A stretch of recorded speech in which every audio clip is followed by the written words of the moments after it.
My name is Brigham Blackham, and I am so stoked today with this amazing workshop. Bill and I and the whole team here has been putting this together for the last little while, and Bill has like literally decades of experience that he's going to compress timelines for you today. Now, today I want to give a special introduction shout out to Michael Huggins. When I first came down to Renatus, I was stuck. I didn't know what I wanted to do. I didn't know where I wanted to go. And I was so grateful for this amazing information. I was a teacher and taught exactly what I loved, Mandarin Chinese and theater. But when I came out to Renatus and I saw what people were doing, the amazing impact that was positive, and the amazing opportunities that are out there in real estate, that I just had my mind blown. And I was like, I'm so ready to go out there and do this. And since I've joined Renatus, I've been able to do 14 real estate transactions. I've got 9 short-term rentals right now. I'm so grateful. I'm just getting started. And I'm so thankful that we have amazing mentors and leaders in this great community to support us, to keep us accountable, and to push us forward farther than we ever could have on our own. So I'm so thankful. One of those mentors is Michael Huggins. When he first came down, he was honestly extremely shy. He was working 2 different jobs. He was changing tires, changing oil. Now he has the opportunity to change lives.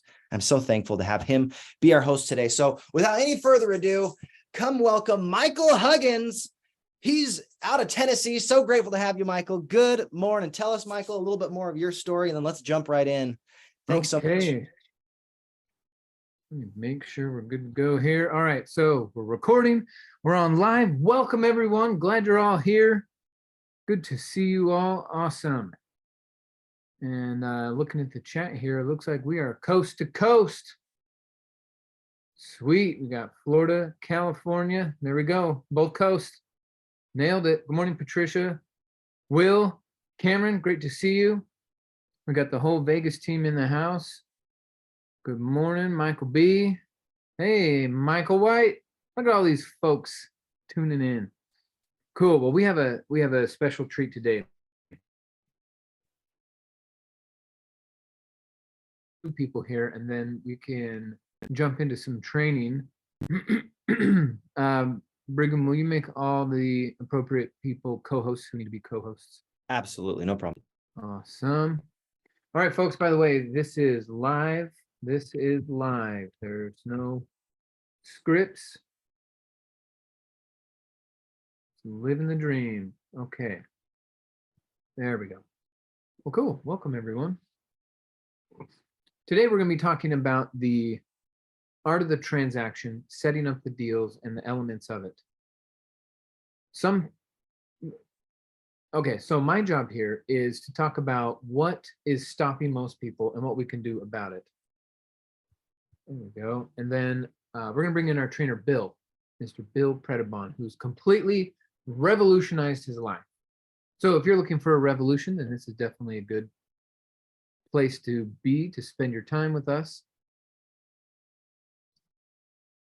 We're going to go over a few things about why your success is going to work, not just the mechanics of it. We'll go into the mechanics of it, but what is the ultimate number one? All right, folks, got a question for you. What is the number one factor that's either going to make or break your life-changing endeavors, your business, your work, the thing that you're after? What is the one thing that's going to make it or break it?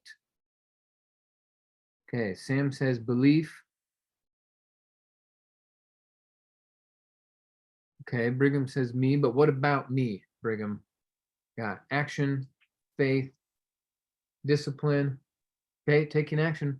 But what if you have your head in the sand while you're taking action? Okay, so what's the opposite of broke habits, Cameron? Community, decisions, mindset, procrastination. I love that we're going after it. We're trying to find the answer. But what's the thing that's going to make it so that your life is your way, regardless of what's happening in the outside world? All right, I'm going to give you a big hint. Starts with an R.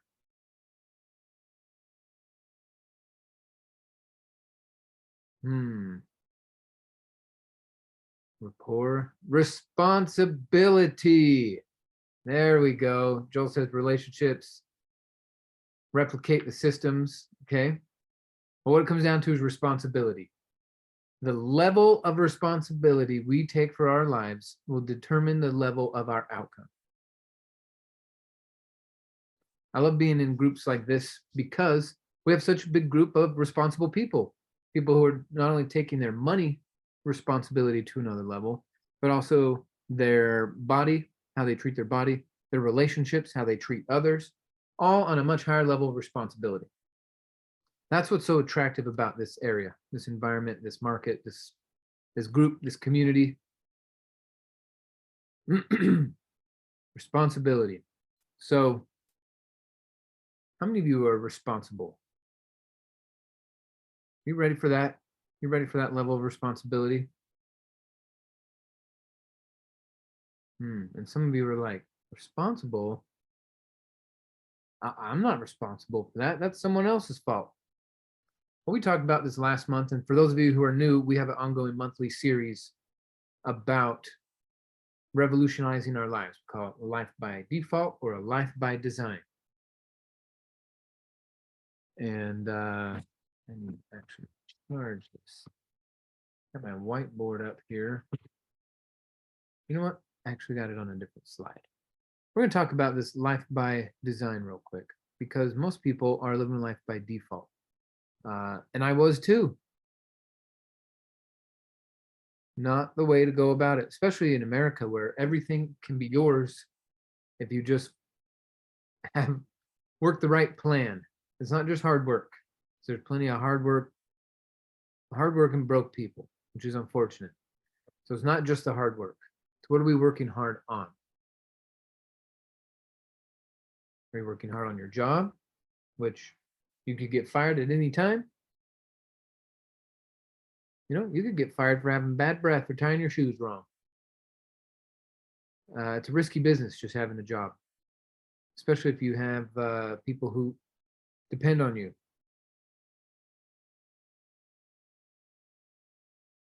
The life by default is 1/3 of your income goes to your living, 1/3 is interest, and 1/3 to taxes. So basically 2/3 of your income goes right out the door. Somebody else or something else. But wealthy Americans, people who are taking more responsibility for where their money goes and having an active role in that, they pay about 10% in taxes, 10% in interest, leaving you 80% to live off of. So when it comes down to it, it's ultimately your responsibility. Because the sad truth is that by age 65, most people are either working, 36%, or dependent. That's 90% of people are still working or are now on government or church or family assistance. So we got 5% that are dead, 4% are financially independent.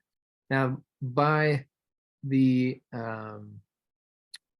Department of Human and Health Services definition of financially independent, it's something like $32,000 or $34,000 a year. And that's not going to work. Not with the cost of everything going up these days. So we need a better plan. And we know real estate is where it's at. Is anyone here, just so I can make sure our conversation is relevant for today? Sometimes I'm in front of a group of people who are wanting to make money and they're open to real estate. Other people know, and they have looked at the difference between real estate and Bitcoin, and real estate and oil, and real estate and gold, and real estate and stocks. And they know real estate is the way. How many of you are not sure that real estate is your thing? And you're just like, maybe I can make money in real estate. Maybe I'm just trying it out. Anyone here like that? Let me check the chat here. And how many of you are like, real estate is, I'm all in. I'm all in on real estate. Go put an all in the chat if you're all in on real estate.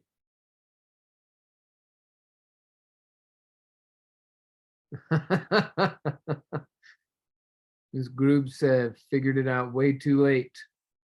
Well, you're here now. Opportunity. Okay, all in. Look at all these beautiful people saying all in. We're all in on real estate. Okay, so you don't need to have me talk to you about why real estate. We already know. Okay, good. We can skip that part. Okay, sweet. Almost all in, says Caden. Almost. All right. Well, by the end of the day, especially as you listen to our trainer, Mr. Bill Predebon, as he talks about where the markets come from and where it's going and what moves he's making, I think you'll start to see that not just the income, but the lifestyle. Okay. Bill works like, well, I'll let him tell you, but basically it's seasonal. The guy works depending on the season. It's a beautiful thing. He's actually on vacation. He's taking time out of his vacation to do a training for us today, which I'm super grateful for. We talked about this about a month ago, and he said, you know what? Let me move some things around, and we're going to make this happen. So last chance, folks, before we are going to be shutting down the Facebook Live. So if you don't have the Zoom link, folks, if you're on Facebook Live, you need to come over to the Zoom. Come over to the Zoom. You need to check your email, check the calendar. You should be getting a Zoom link. But we do need to go Zoom only on this here. So for real quick, if you're wondering why, it's because this is a private event. We got the Zoom. We got the people who are here focused, paying attention. And we want to make sure that their questions are answered, the attention is given, because Bill is a wealth of knowledge for sure. It's incredible to see if when someone's level of responsibility goes up, what kind of life can change.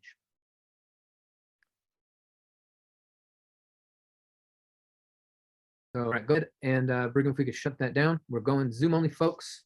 So if you don't have the link, let me know. We'll make sure that I'm stopping live stream in 3, 2, and 1. Come over to Zoom, guys. Go. Okay.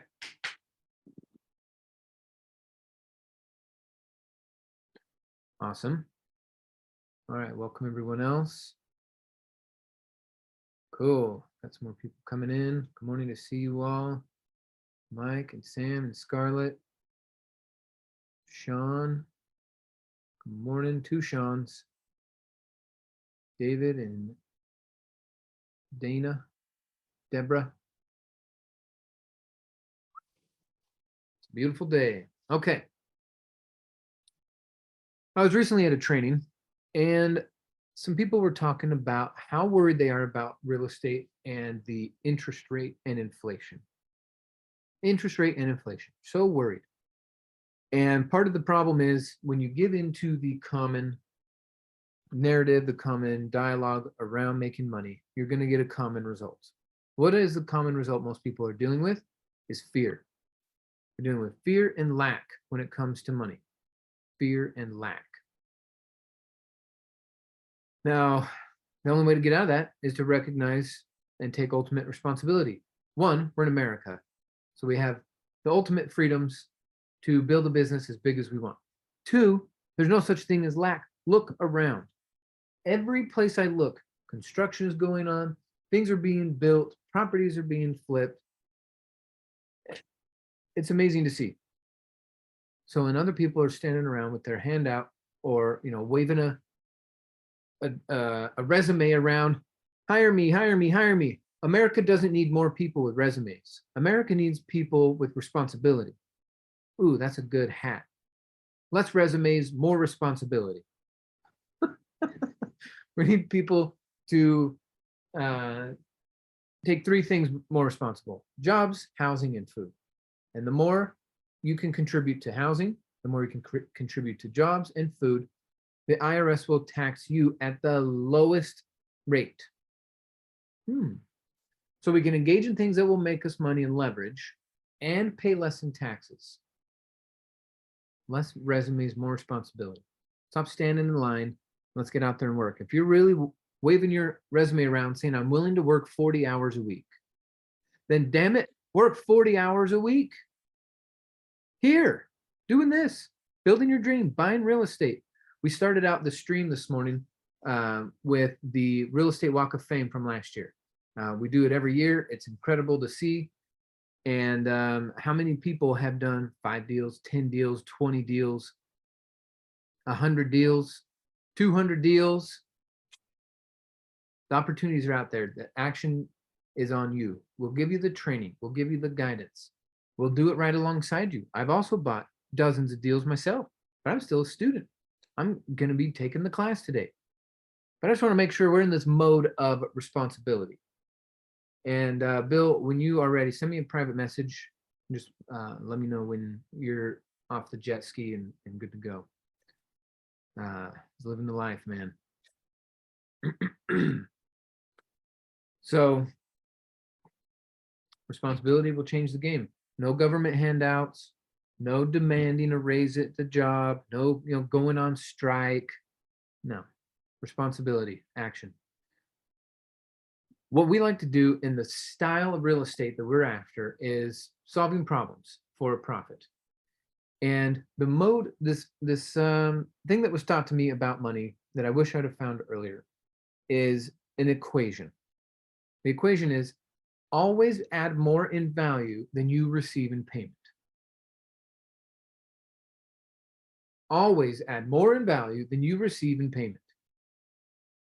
If you do that, you will always have income. You'll always have employment, or you'll always have clients. You'll always have customers. You will always have a community if you provide more in value than you receive in payment.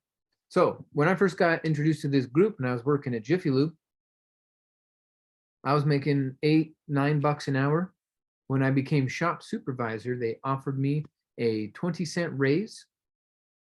Okay. Now, because of my attitude, receiving a payment. But most people, and folks, this is where most people get it wrong. They say, look at what I'm getting paid. This is all I can add in value. As soon as I get paid more, then I will act more valuable. Mindset of the poverty. That the impoverished mindset of, as soon as you give me more money, then I'll act like I deserve it. That's not going to work. It's this level of responsibility we all have to take. So if you're wondering why maybe you've been in real estate for a while, but deals aren't flowing, and you see other people closing a deal a month, a deal a week, some people closing 2 deals a week, and you're like, what? Why am I getting 0 deals a week or a month or a year? I'm willing to bet that it's because you have this backwards. You need to add more in value than you receive in payment. You need to add more in value than you receive in payment. That's the equation for wealth. If we add more to the economy, more to the community, more to the marketplace, then of course, what will come in the form of riches, abundance, wealth. But our public school system and just the job and university environments have trained us to think 2-week paychecks, 40 hours, this is my income, and you got to shake it off. Some of you can do it quickly, others of you it's going to take years to get out of that mindset. One other thing I love about real estate, and we're going to jump into this, is it's possible. We have enough information and evidence to conclude that it's possible to replace your yearly income with 1 deal. That's what's exciting about this whole thing. Think about that. Some of you are like, I just need a little more time. Yeah, do 1 deal. Buy your time. It took me 9 months to do my first deal. For those 9 months, it was hard. I still had 2 jobs. I still had to ride the bus and borrow the car and watch class and turn the TV off and just raise my responsibility. But I finally got my first deal to replace my job's income. Got to walk away from job number 1. A couple months later, closed on the second deal. walked away from job number 2 and haven't looked back since. And it's because of this community, this environment, this constant focus on the right information and responsibility. You can act on good information.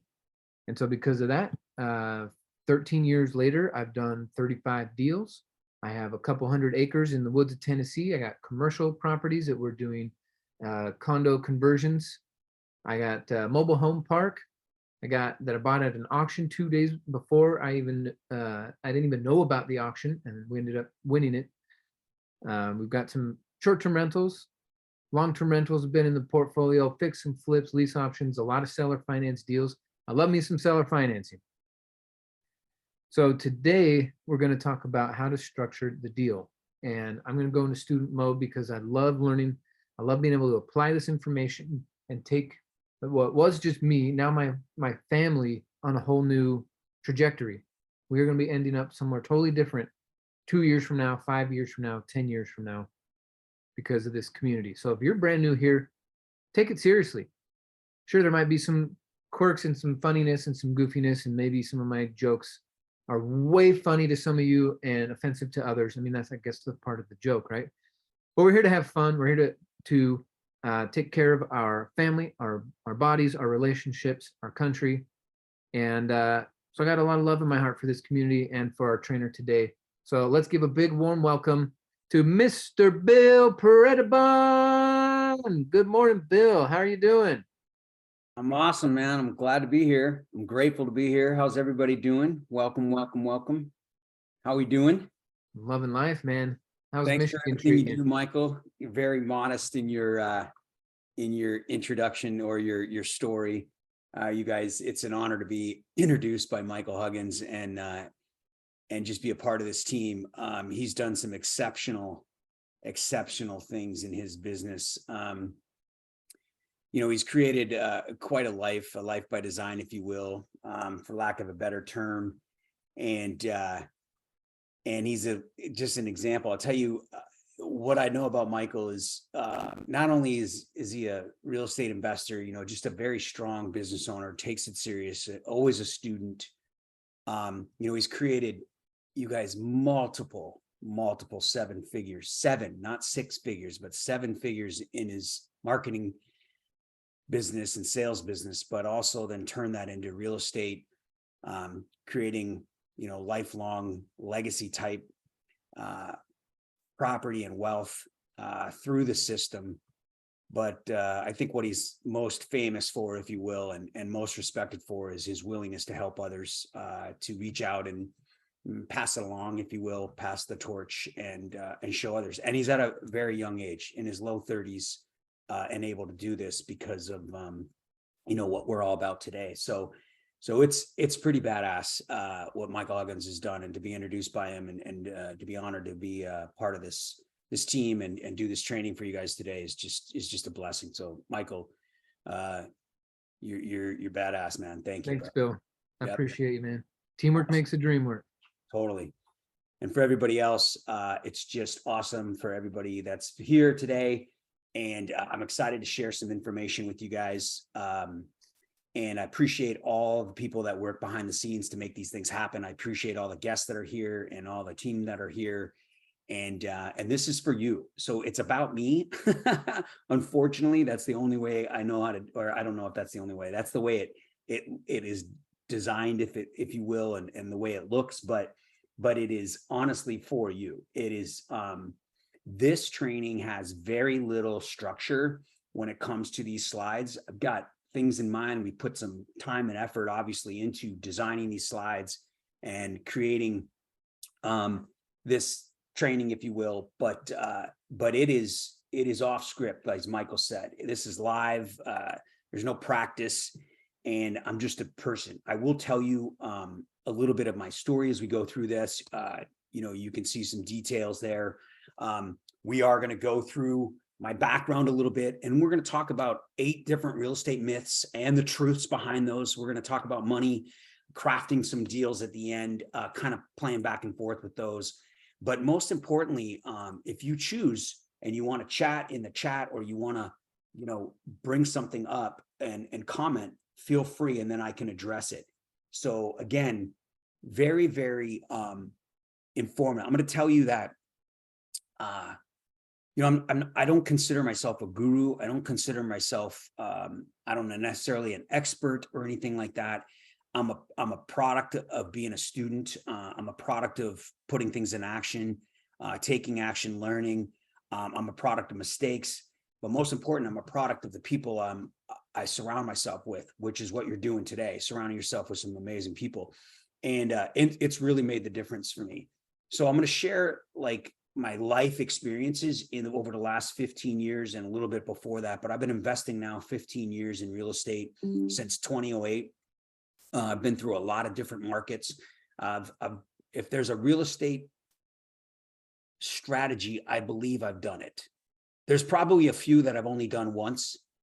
And there's many like fix and flip that I've done a couple hundred times, but I can pretty much share with you the ins and outs of a lot of this. Now, what I'm not going to do is like train you necessarily and have like an outline of how to do a wholesale deal. If you have a question specifically, I'll answer it with my experience and my knowledge to the best of my ability.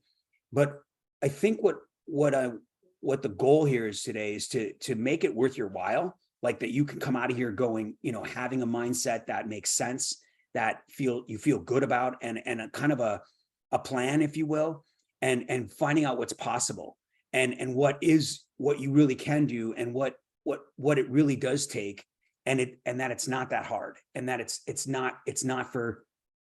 for everybody, and anybody that wants to do it. And I think that you can, in fact, I know people can accomplish, I've done around 250 deals plus or minus in the last 15 years. I think people can accomplish a significant amount of whatever it is you want to do in half that time, based on where I started from when I got started. So sit down, sink in, have some fun, get something to drink, whatever you need, and let's enjoy this and have some fun, and let's talk about real life scenarios when it comes to creating wealth, being an entrepreneur, being a real estate investor, hanging out with people, and working together and creating some systems. So, all right, right on. Welcome. So actually, let's see. Go back a slide there. We've got real estate myth number 1. Where were we? We went through. So yeah, there we go. So I'm going to kind of weave the story throughout. I will tell you. I do have a college education. I really thought I was going to go to law school. I liked college. College was easy for me, and school was kind of easy for me. But I enjoyed not going to school and not studying as much as I did going to school and doing the work. So I took some time off after my bachelor's degree, in between going to college, going to law school, and I took the pre-LSAT. I did pretty good on the test, but I didn't do very well applying for law school. So I took some time off, and I was skied my whole life, and I went out to Vail, Colorado, and I found out that they would teach me, or they would pay me to ski, both on the Pro Mogul Tour and then also as a ski instructor. And 10 years later, I was 30 years old and broke, and I was broke every year. Made great money in the winter, and then broke for a few months, and then made crappy money in the summer. But I just had a blast, and I was a ski bum literally for like 10 years. I had my first taste of being an entrepreneur, I guess, if you will. I mean, I was a little bit of an entrepreneur as a ski instructor. I could set my own hours and do whatever I wanted pretty much, but I was still a 1099 employee. And then I got into some played against sports stores, and not because I knew what I was doing, just because I had an opportunity through some friends that I had met when I took a year off of skiing and was living in California, Southern California, on the beach. And I worked at Played Against Sports for $6 an hour in 1994. And my one buddy bought another store, and then was expanding, and I had an opportunity to join him. So I spent 8 years with Played Against Sports. We owned 4 franchises, and 3 years in, I bought out a couple partners. And the result of that was the result of my ignorance in buying out partners created a downslide that I didn't realize was going to happen until it happened.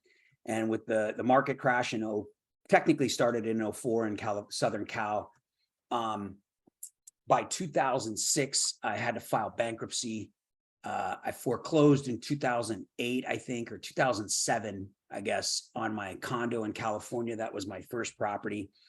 And I was 38 years old. I was completely broke.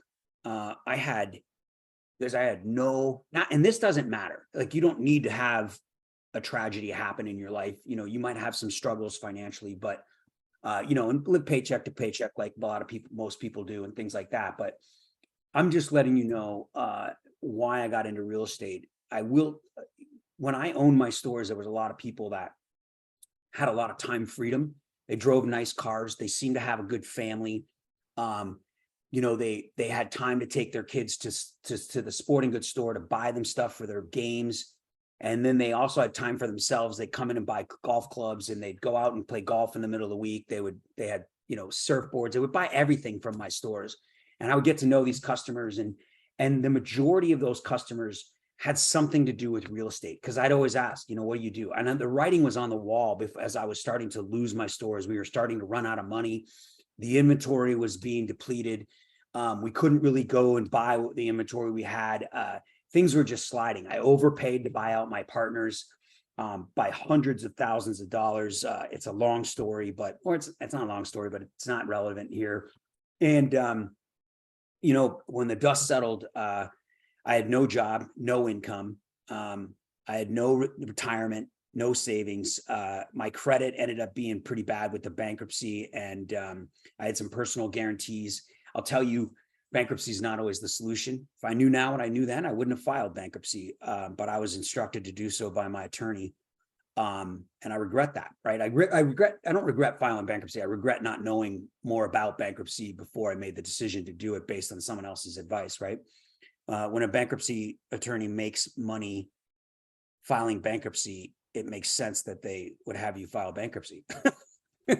But anyway, and so, you guys, I had no retirement, no money, no credit, no savings, no car, no house, and no resources whatsoever, but I was resourceful. Okay. So just to put it where it started, and I started looking into real estate because of what I realized. Just like you, we heard that real estate gives us an opportunity.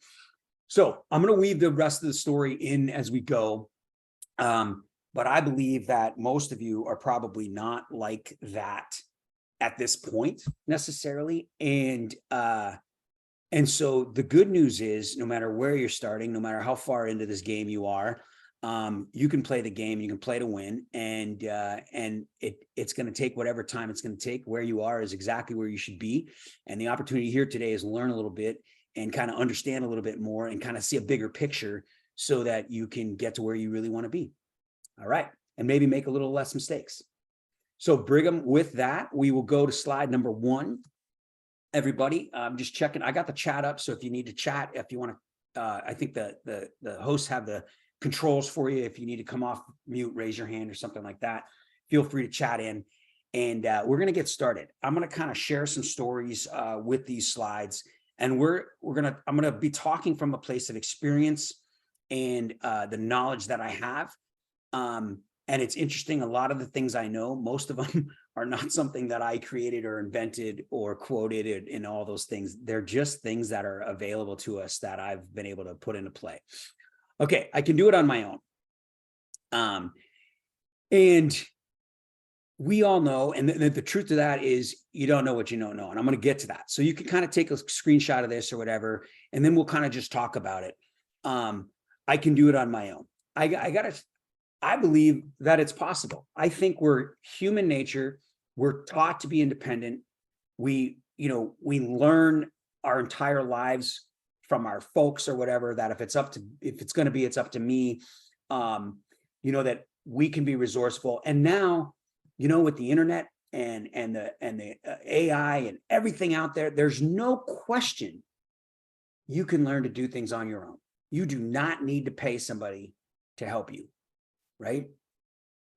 However,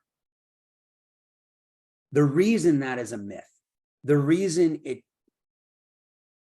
is a slippery slope, and it can cause you more harm than good, is because we don't know what we don't know. And what I mean by that is it is very difficult to determine what's true on the internet, right? And there's so many different videos, for as simple as you break it down to look at for one thing. Like I want to open my window, right? And everybody has a way to open the window, and everybody does the window a certain way, and they have a video and you do it. How do you know it's not going to break your window, right? How do you know it's going to work for your window, right? Until you try it. But if you try it and it breaks, it's too late.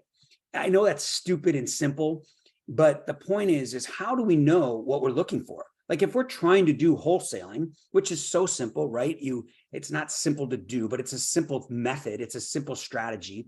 It's truly the only strategy done correctly that requires not only no money and no credit of your own, but it requires no money and no credit of anybody's, right? It's changing paper and assigning a contract. It takes negotiations and some skill sets, but it doesn't take money or credit. So when people are teaching wholesaling, anybody that you relate to, that you look at, it makes sense for that time for you to get attracted to someone and go down that route and listen to that person and figure out how to do it their way, right? But you don't know if their way is legal or the right way. And again, this is dumb because it's a pretty simple strategy. But now start expanding that into fix and flip and borrowing money and legal and tax strategies and all these different things, right? So let me give you an example. Would you guys agree? And some of you are very young, so this might be, you might have to think about your parents. But in 2005, 4, 6, right? Before the crash of 08, right? Was real estate going crazy, right? Real estate was going up. All right. That's just a fact. In fact, it was going up more than it's ever gone up, faster than it's ever been. They couldn't build enough houses. People couldn't buy enough properties, and anybody and everybody who could get themselves in front of a loan officer could get 100 to 120% financing, buy any house, and before the market crash, sell it and make money. This is a fact. Okay. There was easily, you could cheat on your qualifications for a loan, and you could do whatever you want. And everybody and their brother was pulling out lines of credit on their house, buying cars, buying second houses, taking vacations, paying off debt. And life was freaking good. People were making money. I was like, oh my God, I got to get in real estate. Everybody's having a ball. Loan officers are making 400 grand a year. 20-year-olds are making 20,000 a week. It was crazy. It was crazy. And there was no one's fault, right? People were everybody blames the bank. I'm not talking about that. The strategy was buy a house. Would you guys agree? Okay. So if I was learning on my own, which I was in 2006, right? In 2006, I left California, came to Arizona. I'm in Michigan now. I'll get to that. But I got a job as a loan officer. It was funny because I asked my wife, I said, she took me to this interview because I didn't have a car. Right? I'm so broke. I go to this job interview, first job in like 20 years. I don't even remember. And I get the job and I come downstairs and I get in the car with my wife. I don't know if she waited for me or picked me up or whatever, or just came back. And I go, I got the job. And she laughed. She goes, they give that job to anybody because anybody can become a loan officer. It was a 100% commission job. Right? So I remember being a loan officer and asking people if they own real estate. Everybody was buying cars. Kids half my age were my bosses, making 20 grand a week. People were making $15,000 commissions on a $17,000 home equity line of credit loan they were giving. It was crazy. And I remember getting out and I was like, nobody owns any real estate. One guy just bought a house with 42 TVs. It was his primary residence. He bought it for 110% financing. It was like 700 grand. And, this guy's like 30. And he gets $70,000 back at closing because he got a 110% loan with nothing down, right? A stated loan, stated his income, stated his credit. It was crazy, right? Stated his assets. And he ended up in jail, by the way. And so I started getting in the game because this is me figuring it out on my own. I go and get my real estate license in 07. My wife owned a house. She had a good career. She owned a business. She had great credit. We weren't married yet. I convinced her to let me move in, right? And then I'm like, by the way, I am kind of broke, right? I didn't tell her the whole truth until a little bits and pieces, right? And I know that's funny. It's not the way to do things, but, and I was embarrassed, right? And I needed to borrow money from her all the time. And I was living on, then she got a new car. And then I drove her old car, which I wrecked. Right. And so like, I remember I'm like, babe, I got a license and I know a loan. Everybody's buying houses 100% financing. We're going to use your credit. We're going to I'm going to be able to do the loan. We're going to get a credit at closing. Like I set this whole thing up and we're going to buy this big house. And in 2 years, we're going to sell it. This is me learning on my own. Right. And I had a real estate license. I was a loan officer for 2 years. I understood negative AM loans. I understood the real estate market. Right. And so this is what we're going to do. So she's like, well, what are we going to do with our house? I'm like, I read Rich Dad, Poor Dad. Anybody read that book? Right. I read it in 2 days. I can't even read. I don't even know how to read. I read Rich Dad, Poor Dad 2 days. I'm like, honey, we're going to rent out your house, negatively cash flow at $400 a month. Who cares? It's going to go up. Right. And then, and this is like, think about you and you learning on your own, right? Reading a book and you're like, oh my God, I'm inspired. I'm excited. I want to go do this. So this is the information I'm getting. I'm watching people make money in real estate, selling houses and all. And this is 2007. So I don't even know that the market's already started to crash. And people like the guy from The Big Short, he's already short in real estate at $500 million, $50 billion of shorts, right? He's out there borrowing and leveraging everything in the hedge fund so that he can short properties for 2 years before I even knew that the market could even possibly crash. I had no idea there was a ceiling, right?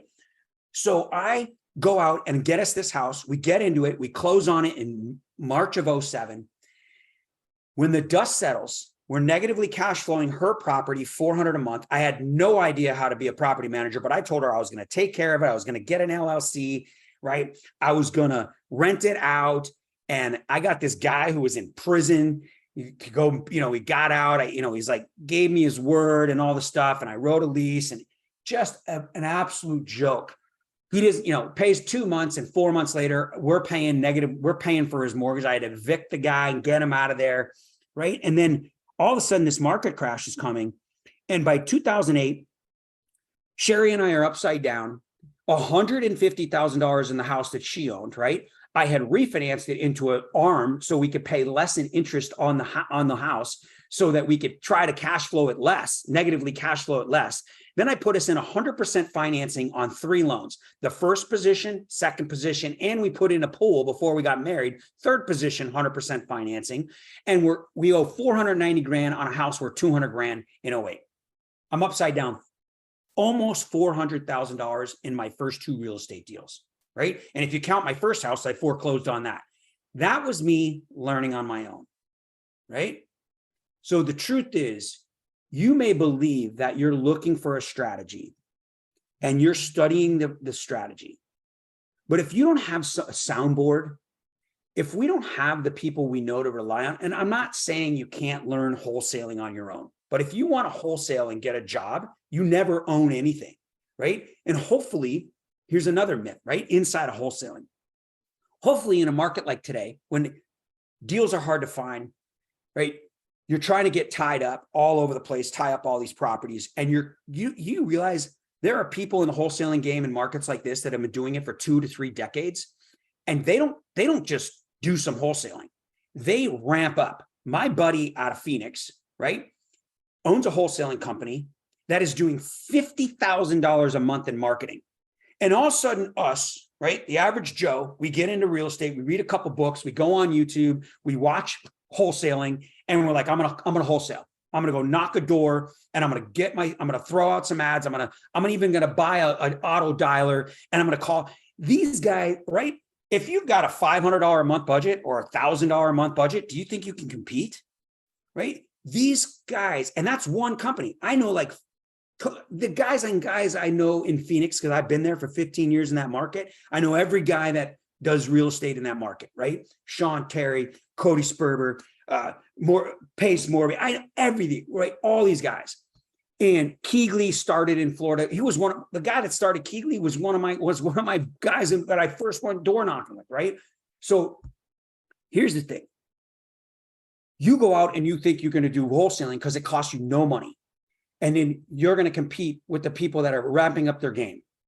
That's the myth behind this. Like, we think we don't know what we don't know.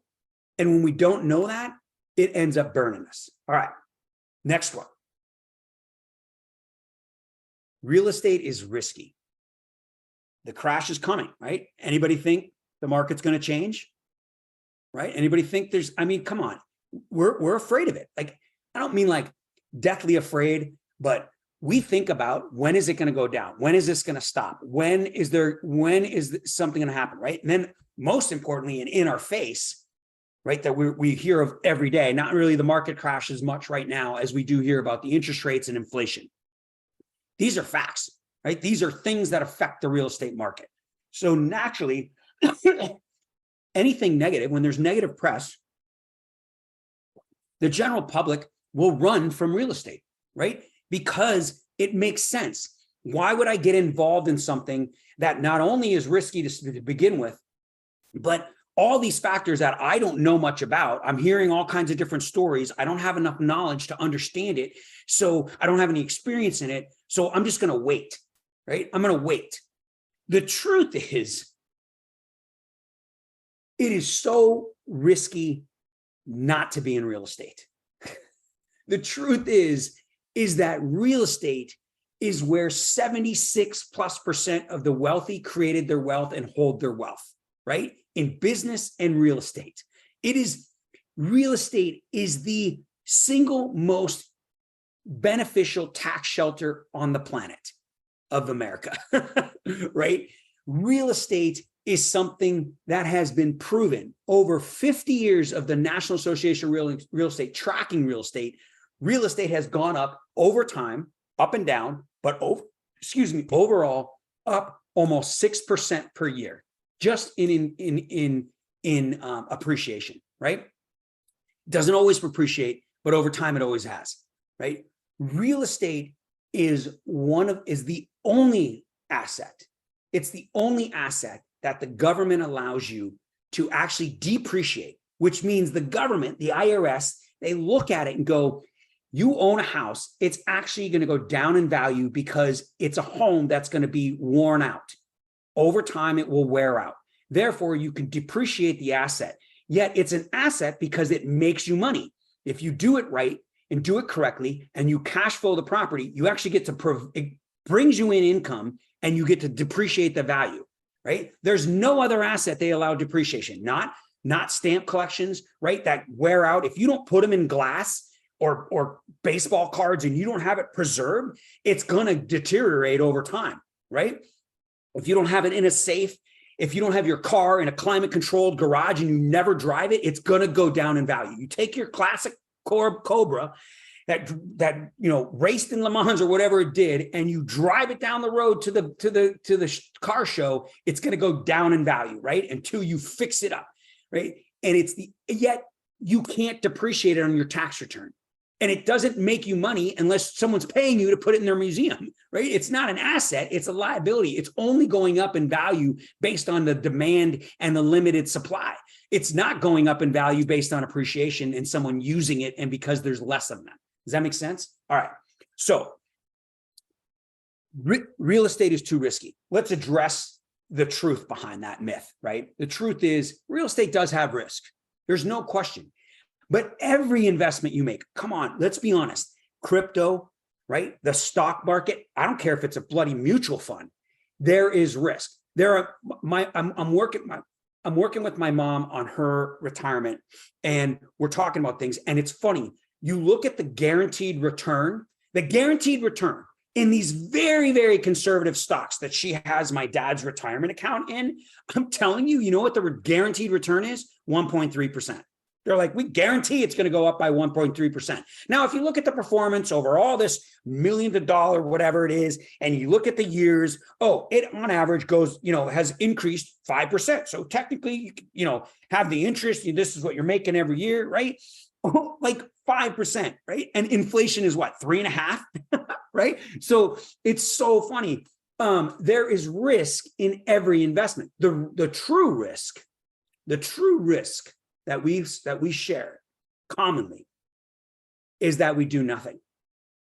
The true risk is what's worse than doing nothing is we rely on someone else's to tell us what to do. Okay. We choose. Now think about this. And remember, if you guys have questions and I'm being too vague, I want to be specific, but let's talk about this. I've got to respect the time. And so we've got to go through these. I'm only on myth number 2, but I want to share with you my information. When I learn, I don't invest in anything else. I have 4 mining computers that mine some crypto, right? The money I spent on, I don't care if I ever get it back. My wife and I talk, look at our investments, and we're like, we don't care, right? If we lose that money or if it never makes anything, right now it's a little bit of value. At one point it went pretty high, right? But it hasn't really taken off. This particular, it's got a really good possibility. I did a lot of research, but it's a risk I was willing to take, right? I don't have money in the stock market. What I have is money in what I know. I control my investments. We control our investments, right? So the more I learn about a specific investment, I do. But when we think about the job that we take and the investment strategies that with our 401k and our match, we really don't study the stock market. We don't know anything about it. We study the company we're with. They choose a financial planner who works with the employees, and then they ask you, what's your risk tolerance? How do you want to diversify? They don't diversify in real estate and in coins and stuff like that and gold. They diversify within the market. They're in different sectors of the market. If you're high risk, you're in the financial sector. If you're low risk, right, you're in money market or whatever, right? Or you're in some sort of education sector. You know what I'm saying? Like, so the risk is that we rely on someone else to do with our money what will get us something that we hope at the end of our work life that we will have enough to live on. We don't ever control. In real estate, we can literally control. We can literally control. And we all know there's not a person on the planet that I would know of that has looked at real estate whatsoever, any investment, and go, I wish I would have bought another house. I wish, at least the right way. Even if you just were able to buy it one way or the other, you didn't put the money away from your paycheck and you put it down on a property and you used your credit and you bought a house and you just broke even. And it was 20 or 30 years ago in any major market in the world, even in some of the smaller Midwest markets, but in any major market in the United States, right? And there are hundreds of major markets in the United States, not just Phoenix and Las Vegas and Texas, right? But many little cities all across the country. 20 years ago, right? Look at the value you would have on that property. There's no question, let alone the depreciation and the tax benefits. All right, next myth, Brigham. I'm looking for questions. All right, real estate taxes are high. Capital gains. There is no question that people ask me all the time, what are you going to do about the taxes on that selling that property? What are you going to do about, like, property taxes in Michigan are high. Like, I don't care how high. If property taxes and capital gains taxes, for one, were higher than the value of purchasing real estate correctly, would the wealthy put their money in real estate? It doesn't even make sense. They wouldn't. They would find something else that made more sense financially, tax-wise, where they'd hold their money, right? And I don't know the true answer to this, but on the surface, when you look at athletes, right? When you look at A-Rod, when you look at $20 million picture winners like Tom Cruise and all the major players in Hollywood, right? And they make these astronomical amounts of money in lump sums. What do they do with their money? They buy mansions, right? They buy mansions. Do they buy $20 million of Apple stock? No, because it's risky. They know that if they buy their mansion and someone takes care of it, over time, when it's time to get divorced, which they all do, they can sell the mansion for more money than they bought it for, right? And they have a significant amount of real estate to write off, right? Is there going to be a recording in this live? Oh, I don't know. Michael, they'll tell you. So this is so awesome. So the interesting thing is about real estate and the myth of taxes is that there's no question people are like, I'm concerned about taxes, capital gains. But the truth is, when we learn, right, what I learned is that when I operate a real estate business, that could be sometimes, in my case, it's taxed as an S corporation, right? So I reduce my self-employment tax, right? I learn how to use that LLC as an S corp and buy property with an ordinary income company, right? My business is buying real estate and other assets for resale, right? That's the description of my operating entity. So when I buy a house that takes me 2 years to build and sell, and I sell it for $1 million profit, is the $1 million capital gains? No, it's ordinary income, right? And then I learn tax strategies like all of the wealthy do to reduce that amount of taxable income from $1 million gross, right, down to maybe $500,000 of taxable income. And then I get to that point based on reductions of all of the different tax strategies, over 415 tax strategies that I can take advantage of, not all of them, but much more than the 12 to 15 that a W-2 person has, right? Then I can take 500 grand and go buy another property. Am I buying it 1031? Nope. I'm going to explain 1031 in just a minute. But I'm taking income that would normally be taxed and I'm investing it into something else. So now that income offsets itself. I don't have to pay income tax on that new investment until the next investment sells. So I'm deferring the tax. Does that make sense? So at the end of the day, I pay between 8 and 12% tax overall on all the income I earn when I earn multiple hundreds of thousands of dollars a year in the same business. Again, at the end of the day, when my wife and I sell a rental and we don't do a 1031, who's the 1031 made for, right? And if you don't know what 1031 is a tax strategy for real estate, right, in the IRS code that allows you to, in a certain time frame, in a certain way, by stating it in advance before you sell and before you close, a certain amount of time that you have to take the money, the profit from that particular sale of real estate and then roll it into another real estate of like investment, right?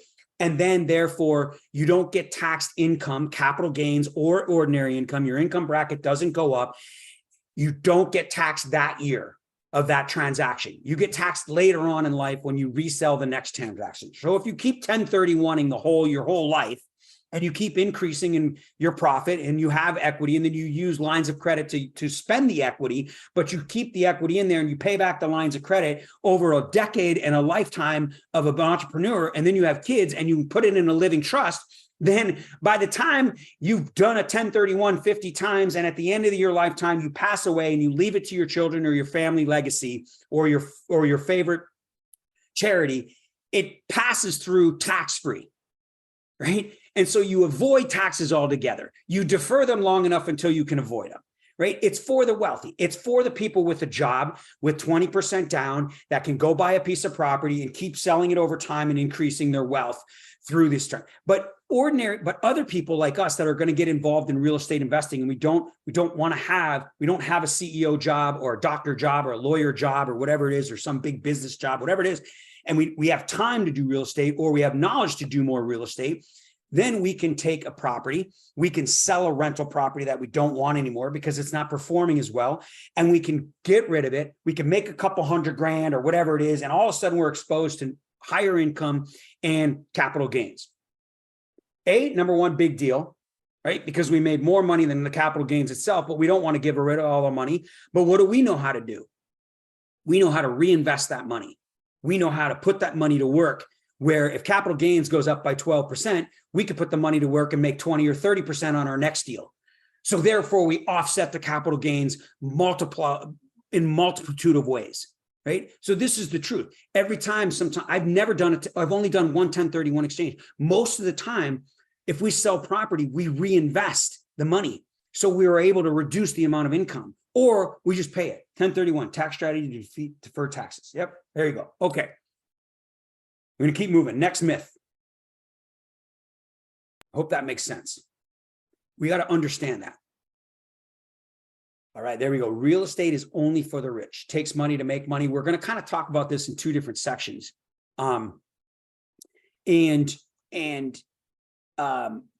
guess the myth of explaining that and why we have that on there, right, is that everybody knows it takes money. In fact, I was on a call with the guy yesterday, and it does take money.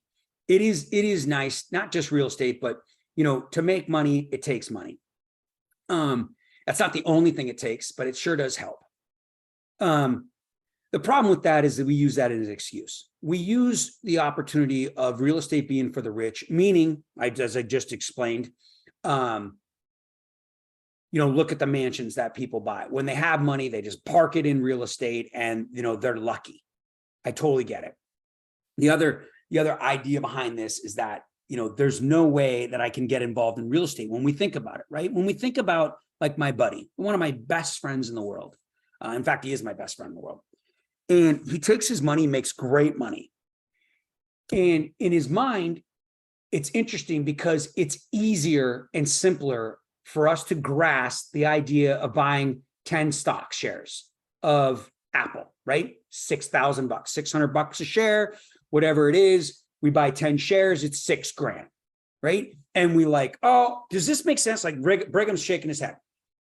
If we're like, oh, there's this IPO coming out, I think I'm going to take a couple thousand or a couple hundred, or I can buy this coin is only, 0.1 cents. I can buy 1 million coins for $100.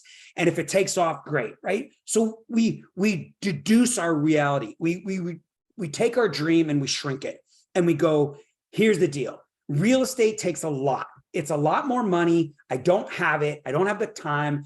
I don't know how to do it. And even if I did, it's an extra 20 grand down for a $100,000 house, right? And I can't even find a $100,000. There's not even a $100,000 house up here. I saw one the other day for 60 grand, like 3 weeks ago. I was like, oh, we should go look at it. I called up, and the minute I saw it, and it was gone, right? The next lowest house was 110,000, and it had an over asking price in one day on its first showing across the street, right? Up here. And I looked at the house, and the house, my wife and I were like, yeah, if we bought that house, we would put 50 to 60 grand into it, at least just to reflip it, right? So we would have paid maybe 80,000 for this house that went for 117 or something like that. Okay. So the real estate is for the rich. The truth is that the real estate is for the educated. And what I mean by that is that when we understand how to acquire real estate, then all of the other resources needed to acquire real estate are at our fingertips, right? We all know, right? It's interesting. They teach day trading, which is a job, right? It's very risky and it takes a long time. My buddy, I just talked to him yesterday. We have a couple deals in Pittsburgh, PA that we own together. He lives in Malibu, California, is a day trader by trade, right? He's up at 6 a.m. Market closes around 1 p.m. And he does his thing every single day, and he'll make $600 in under a minute, right? And then he'll lose $1,000 in 2 minutes, and then he'll make another $1,500 in 30 seconds. And he watches. It has taken him 21 years to get to this skill set where he makes a good enough living that we would consider a good living in real estate. Right? In real estate, it doesn't take that. It does not take 21 years or even 10 years to create an expertise in real estate, right? But the interesting thing is when it comes to the stock market, they teach this, or they teach day trading, or they teach short stock trading. They teach these different types of things, and we, like I mentioned before, we can stomach the smaller investment. And then we can stomach the risk. And we hope that if it doesn't go out of business, that someday it'll come back up if it goes down, or we'll just sell it at a smaller loss. But if we lose a house in real estate, right, then it's this big loss, right? But the truth is, when we're educated, the only thing we would risk. The only risk in real estate is our time, because the risk would be put on the investor that we utilize to buy the real estate.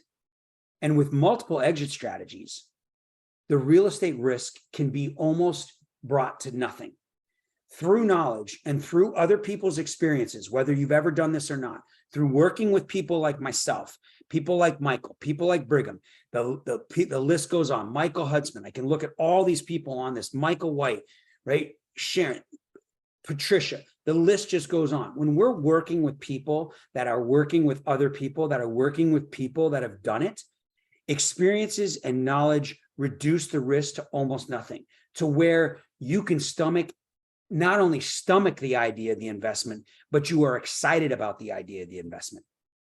Okay, real estate is a new way to a bank. Yep. All right, let's keep going, Brigham. Trying to check the time. We're checking the chats. Right on. And we are at kind of very similar. We were leading right into this. I'm glad the order we put these in by accident. I didn't even try to do this. Brigham probably had it in his mind when he put it together, but I didn't even catch it. So I don't have any money.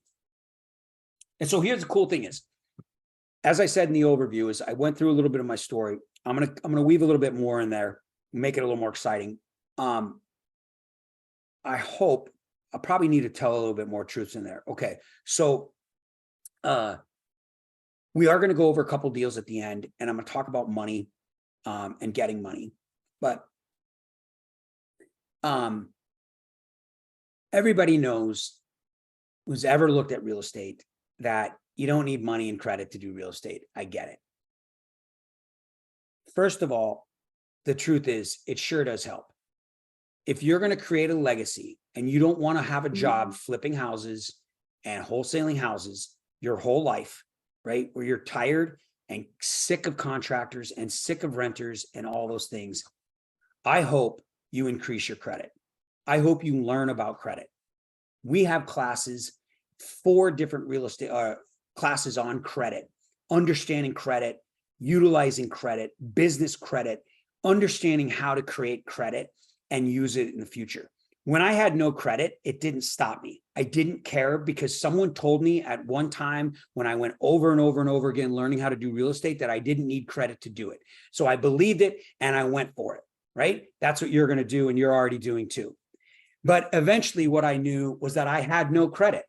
My credit was in the toilet. I had no more credit cards. The bankruptcy credit cards that I got had a $500 limit, a $500 limit, and a $1,000 limit. One of them is these credit cards, you guys. My Premier, I still have them this day. This was 2006. Merrick Bank, right? So these now have like $11,000 in credit limit. I think this is $13,000 in credit limit. I have them to this day because you'll learn never to close your accounts. The interest rates are ridiculous. The yearly, they charge me a monthly fee, not a yearly fee, but a monthly fee. They charge me a transaction fee. I don't care. I don't close them down, right? I use them time to time, all the time, and it builds my credit. But I like having credit, because now I have hundreds of thousands of dollars in credit. So when properties fall short, I have resources to use of my own, right? We like having credit because we can refinance properties at the lowest interest rate possible. You know, I talked to a guy yesterday when he bought his first house. Was it yesterday? I think, yeah, we were talking real estate. Bought his first house and it was 18.9%. He bought his next house after he paid that off and it was 13.9%, right? These interest rates are not a big deal. They really aren't. We probably will never see 2 and 3% real estate in even the youngest person on this call in their lifetime. I don't know if it'll ever go back to that. Regardless of where it goes, it's still leveraged money, which is awesome. So the interesting thing about it is I don't have any money, right? I'm broke. Real estate takes money. Is all of that can be true if you let it, right? And all of us also know that we don't need money, but we don't know what that means. What it means to me is that, I'll give you an example, live example. I have a friend out of Chicago. Some of you know him, Steve Namora, done 220 deals in the last, he started before me, 2007. I think he's been doing it 16 or 17 years. done 220 deals, owns like 60 rental properties, 66 rental properties. His goal is to have 100, I think by the end of the year. I know that he wants to have 80 by the end of the year. He sells them on lease options, the majority of them. He has a net cash flow, you guys give or take, net, not gross, net cash flow somewhere in the neighborhood of 50 grand a month. He told me on multiple occasions, he spends 50% of his time, especially in the first decade he was doing this, vetting banks, finding private and hard money lenders, finding lenders that would lend in different states at different loan to values, at different down payments, at different refinance strategies with different reserves and different credit scores. So he had a list of them, right? Because he always knew that he needed other people's money.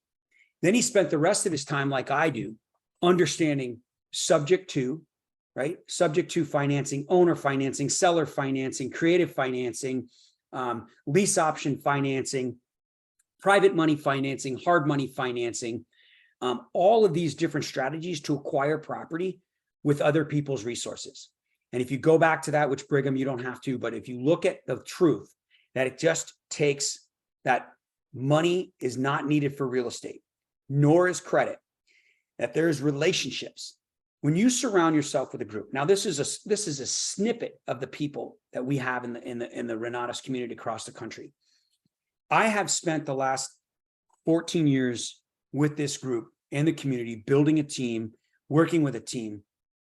And I have, in 250 deals, I've never solicited a property. I have never had to go out and raise private money on my own. Through people that I've met in the community and people that I surround myself with, I have raised over $30 million to do real estate transactions, right? And I have been able to do that through word of mouth. So I avoid all SEC violation, speculation, or even interest in me based on the fact that if I lose somebody else's money, it's a word of mouth deal and it's a private deal. And I'm not subject to SEC violation and going to jail or being sanctioned because it's word of mouth money. I am not I am not publicly raising private money through people I don't know, like posting a sign on Facebook that says, hey, I've got a deal and I'm willing to give 15% interest. Facebook friends in a court of law are not your friends. They are publicly solicited individual when you had no series 6 or 7 or 5 license to be raising those funds for real estate, right? So we have to learn these things. Through relationships, I get people to do my trades. I get people to bring my money. I get people to bring my deals. I get people to manage my projects. I get people to run the projects. I get people to work on the projects. I get people to use their retirement accounts, their credit, their 401k, their line of credit, their cash, their checkbook, whatever it is, because everybody gets a piece of the action in some regard based on relationship capital. The truth is, at the end of the deal, having your own money in this myth, you're going to want to have your own money and your own credit. The truth is, knowledge and the relationships that you have will create the opportunity for you to choose which money. My wife and I love to make money, and we don't just spend it all. We spend a lot of it, but we invest it in ourselves for long-term properties, right? We buy property with no partners and we refinance them and we fix them up and we put in new furniture and we put on new roofs. And that's what we do with our money. When I fix and flip property, when we acquire properties we may or may not even hold, we use other people's money. I borrow other people's money, give them an interest rate. I pay hard money lenders, sometimes way too much. Sometimes I go over budget. Sometimes I go way over a lot, take way too much time, and equity comes out of the property to pay those people. And I end up with less wealth and I end up with a property or I sell it. But I don't put my money and my time and my credit at risk. I do that on properties that I don't intend to sell. Or if I'm ever going to sell them, I'm going to sell them for a profit. I'm going to sell them when the time is right and when I want to move on to another property. And that's the way we do it. But it is nice to be able to have the ability to do that, right? Okay, next myth. We're moving along pretty good. We've got a few more minutes. Where are we at? My credit sucks. Okay, we just talked about this. I love this one. Brigham and I were laughing when we were putting this together. My credit sucks. Let's just call it what it is, right? Call a spade a spade. I've got debt. I've got no credit, lack of credit. You know, Brigham, when he started, had absolutely, he just was so afraid of credit and knew nothing about credit. He just never even got credit. When he went to go buy a house, he had zero credit. Like he wasn't even acknowledged by the credit bureaus, right? The rest of us, most of us are like me. You get credit cards in college, you get your first card in your job, and then you just have no idea how to really be responsible for the credit. We overextend ourselves. We buy things on money we're going to be making later on, or we just get in a position where we have kids too early, whatever it is, we're not making enough money. We live beyond our means. The kids we don't want to hold them back from having a better life than they have. So we put stuff on credit and we get caught, and we end up paying credit the rest of our lives. Our credit goes down. Our credit's overutilized. Even if we never missed a payment in our life, we're maxed out on our credit card, so our credit's bad. Whatever the case is, it deters us from doing real estate, not only because we can't get a loan necessarily or a good enough loan to make it worthwhile, but honestly, we're afraid of it. It's blinding us. It's crippling us. It's the thing that consumes our mindset, is having money, making enough money, more than money than the end of the month, paying our bills, paying off the credit, having $10,000 or $20,000 of debt. All of these things are just a nightmare, and they stop us. The idea of being able to buy real estate when we're absolutely in debt, when we're looking at bankruptcy, or we're just trying to, consolidate loans, and we could just get a little bit of money to pay some things off and get ahead and have some breathing room. The truth of the matter is, real estate provides one of the greatest opportunities to take care of the situation. When I was so broke and I owed so much money and I was upside down in my wife's name, in my wife's credit, she said to me, "I don't care what you do, Bill. I'm not filing bankruptcy, and you are not foreclosing or short selling one of my houses," right? Because I was so lost. And the only other option was to make more money. So I buried myself in time, and I learned how to leverage property through asset-based lending. I learned that people with the right opportunity, and if I had the right knowledge, and I was surrounded by people that could bring me deals because they didn't know how to raise the money, or they didn't know anybody who had money, or they didn't have any money themselves, or they didn't have the knowledge to put the deal to bed or even get the deal under contract, but they were smart enough to get into real estate by opening up their mouth. And they knew somebody in their family or something that was in trouble, that they brought me a deal, that I could go bring the deal to somebody and present it in a way that if they gave me their money, leveraged by the real estate, secured by the real estate, in this particular scenario, that I could make money doing the deal. They could make money by bringing in the real estate. They could make money by bringing in the money, and I could make money by making it happen, by opening and closing the deal, right? Therefore, I was able to make money, and that money allowed me those real estate deals with no money and no credit, like my very first short sale.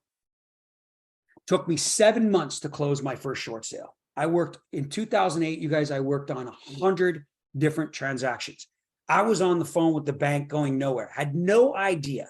The only thing I knew is that the instructor that I sought out, that we have for you, that was teaching short sales, made me a promise. It said, if you do it this way, this way, during this time, with these laws, the bank will close the deal. And I did exactly what he told me. I believed in what he's telling me. I had the right information. I didn't have to go searching all over the internet for it. And I did it. It took me 7 months to close my first short sale. And within the next 30 to 60 days, I closed 13 of them. Well, not all 13. I closed about 8 of them in a row. My very first deal with no money or no credit was a house that didn't even need any work. But I was able to negotiate a shortfall from the 2 banks that were on the deal. The person, I was able to legally pay the person to move out of the house. Right? I was able to help the seller. I was able to not raise any money, but I was able to leverage the asset put it back on the MLS with the warranty deed in my hand, and I made almost the gross amount of the profit was 70,000 and 50,000 of it was mine on my very first short sale. I wrote a check to my wife after borrowing money for 8 to 10 months from her for $40,000 so she could go pay the bills again, because I had run our monthly bills up so high on that house that was $300,000 upside down in 2008. And our bills were so high, and we bought the new truck and put in the pool and all this other stuff because I was going to be making all this money. And I was so afraid of losing her house, of losing her credit, of not being able to help her pay the bills. She had to get a job in her field so she could even have enough security to pay the bills every month and have money coming in and be secure, because I couldn't secure it. Right. But because I learned that the truth to real estate is it doesn't take credit and it doesn't take money, because people will lend money on an asset. And the real estate is an asset. And that includes hard money lenders, private money lenders, and both combined. And that I could borrow money from anybody looking to make a deal. And many people lend me their money at 4 to 6%, not 10 or 12 or 15 or 18%, which again, if I'm making money, I don't care if I pay 20%. Which I have done. Okay, next one. How many do we have left, Brigham? Is this it?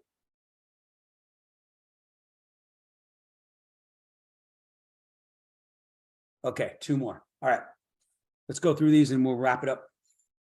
I'm just too busy. And what's the last one? There's no deals. I'm too busy and there's no deals. The truth of the matter is everybody has the same 24 hours.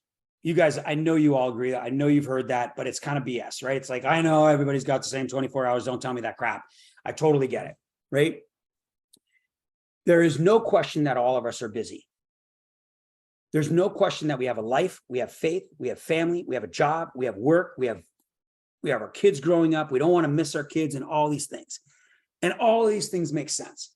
But we have to decide. Number one is, real estate, this business, joining Renatus, being a part of this community, what you're about to do, take the leap of faith and invest in yourself.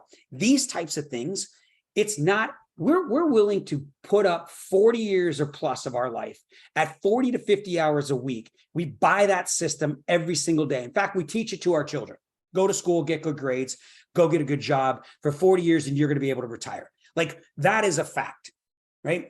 The rest of us on this call, we've obviously decided there might be something better than that.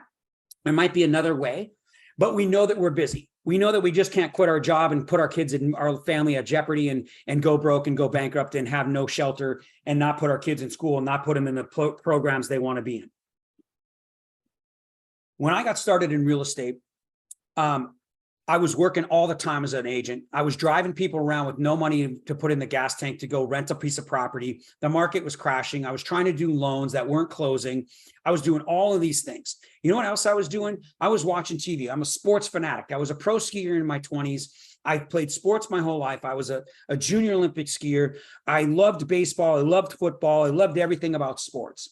I played against 4 played against franchises. So I watched sports every weekend, every Thursday night. I went to Michigan State. I love college football. I love college basketball. I played hockey. I played golf. I played softball, right? And so when it came to real estate, I was like, oh, I'm going to work all the time. But then I had no time for my wife, right? Sherry's like, what the hell, right? So when I decided that for a short period of time, 3 to 5 to 10 years, I was going to change my life and change our life, I decided that I wasn't too busy. Reason is, I could eliminate TV. I could eliminate sports. I could eliminate playing sports. I could eliminate Thursday night hockey. I could eliminate Sunday golf. And I just put it away. Michael Huggins decided at one point in his life that he was working 2 jobs, which he couldn't quit. He was living in his mother's basement, his girlfriend's mother's basement, right? He's working 2 jobs. He decided that being a gamer was no longer important, right? Because his waking hours and his off time all the time were playing video games, and he was good at it. And it was his life. It was his life. It's what he loved to do the most, right? It was what his escape was, as sports was for me. But he went and shot his TV and shot up his Xbox, which probably cost him an entire 2 weeks salary to buy, right? Or maybe a month's salary to buy. And he did it.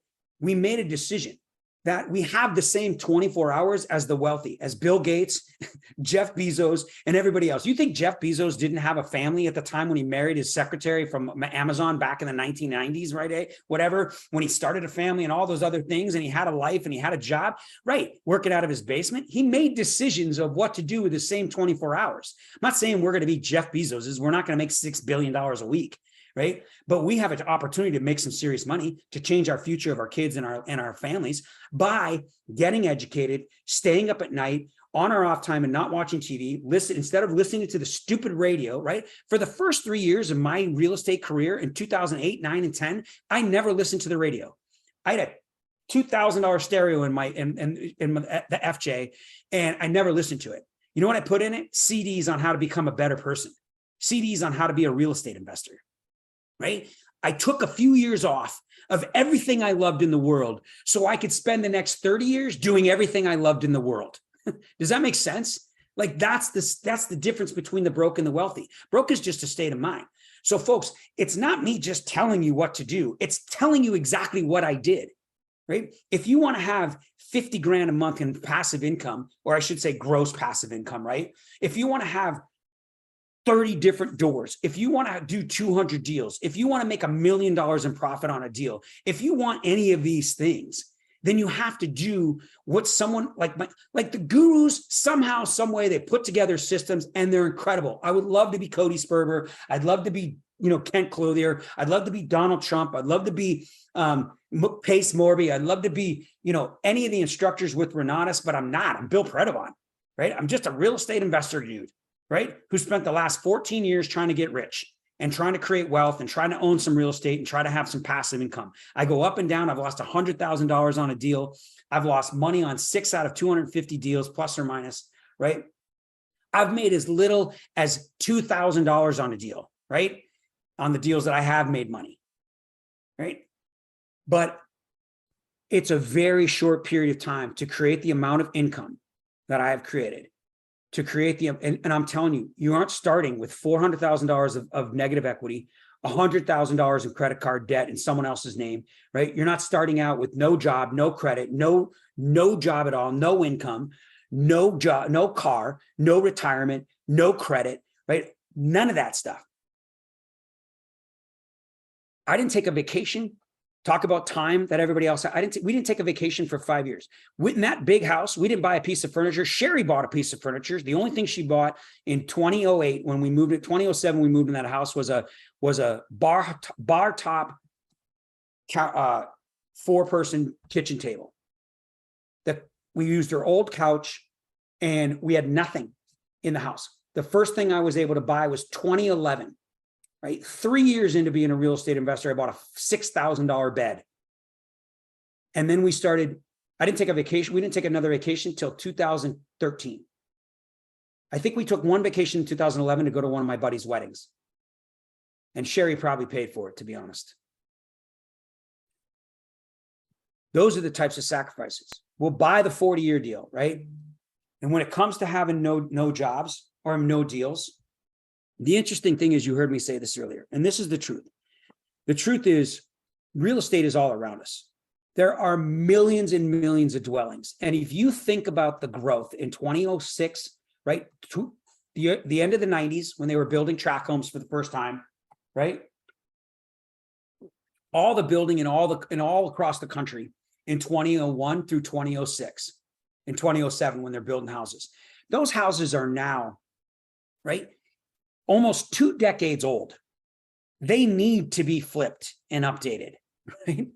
And there were hundreds of millions of homes being built, right? There is so much real estate. The problem is we don't know how to get it. We don't have the money to get it. We don't have the competition. There's too much competition to get it. It all makes sense, right? Listen to these myths, right? That is exactly true. But the truth is, opportunity is everywhere. The truth is, when you surround yourself with individuals and you by default of being a part of a community, build a team where some people's skill set is finding deals when hundreds of people are opening their mouths and telling other people they're involved in real estate and people are bringing deals to you. 90% of 250 deals. And so let's just say I did 250 deals. That probably means that I've turned down another 750 deals, right? So out of 1,000 deals, I've never yellow lettered. I only knocked on doors for 6 weeks in my very first year when I was trying to find property. The rest of the deals that I've found have been found from people like you on this call that I have been associated with and speaking to, talking to, and working with and introducing to doing real estate, right? I introduce them because they want to learn real estate like I did. I show them how I learned how to do it. I introduce them to some of my other partners and boom, I now have a new relationship. And that relationship typically has some sort of resource. At the very least, they're interested in buying something I might have. I'm looking for a deal to flip myself. I'm looking for a rental. I'm looking to live in a rental, or I'm looking for a property to own so I can move into it, right? So I might have a retail customer. Secondly, they end up having real estate, having credit, having money, having time, having a skill set that could join my team and do something on a deal that I have. And that is how I've made my living in the last 15 years, is working in this community. I've never, ever had to join a RIA. I've never, ever had a yellow letter. I've never, ever had to market, right? You know what I market? I just tell people what I do on Facebook. That's it. By posting the same thing we post every day, which is what we're doing, right? And what our interests are. The truth is, there are deals everywhere. And when we learn how to do it and we learn how to leverage our expertise and we work on those things and everybody else learns how to leverage their expertise, we collaborate and come together and make deals happen. Okay, I haven't seen, oh, can you explain what a yellow letter is? A yellow letter is, it's a joke because everybody used to mail yellow letters because it was attention grabbing, right? When you look at a caution sign, it's in yellow and therefore it's very bright and it gets your attention. That's what a yellow letter is. That is basically direct mail, any type of direct mail, postcard that you get, anything from any marketing strategy. It's some sort of direct mail campaign to get people that have a house, own a house, free and clear house, upside down house, foreclosure house, vacant house, out of state house, whatever it is you're marketing for, you send them a letter and hope they call you. All right. Knowledge plus community creates deals. And I'm going to share these 3 deals and I'm going to turn it back over to Michael. And here's the deal. I said this is about me, unfortunately, but it's for you. This is about you guys. Like if you have any questions, the point of this is whether you're part of our community night, when you're looking at this to get it started with us, whatever the case is, this is information. This is the true life story. I learned everything that I know right here in this room.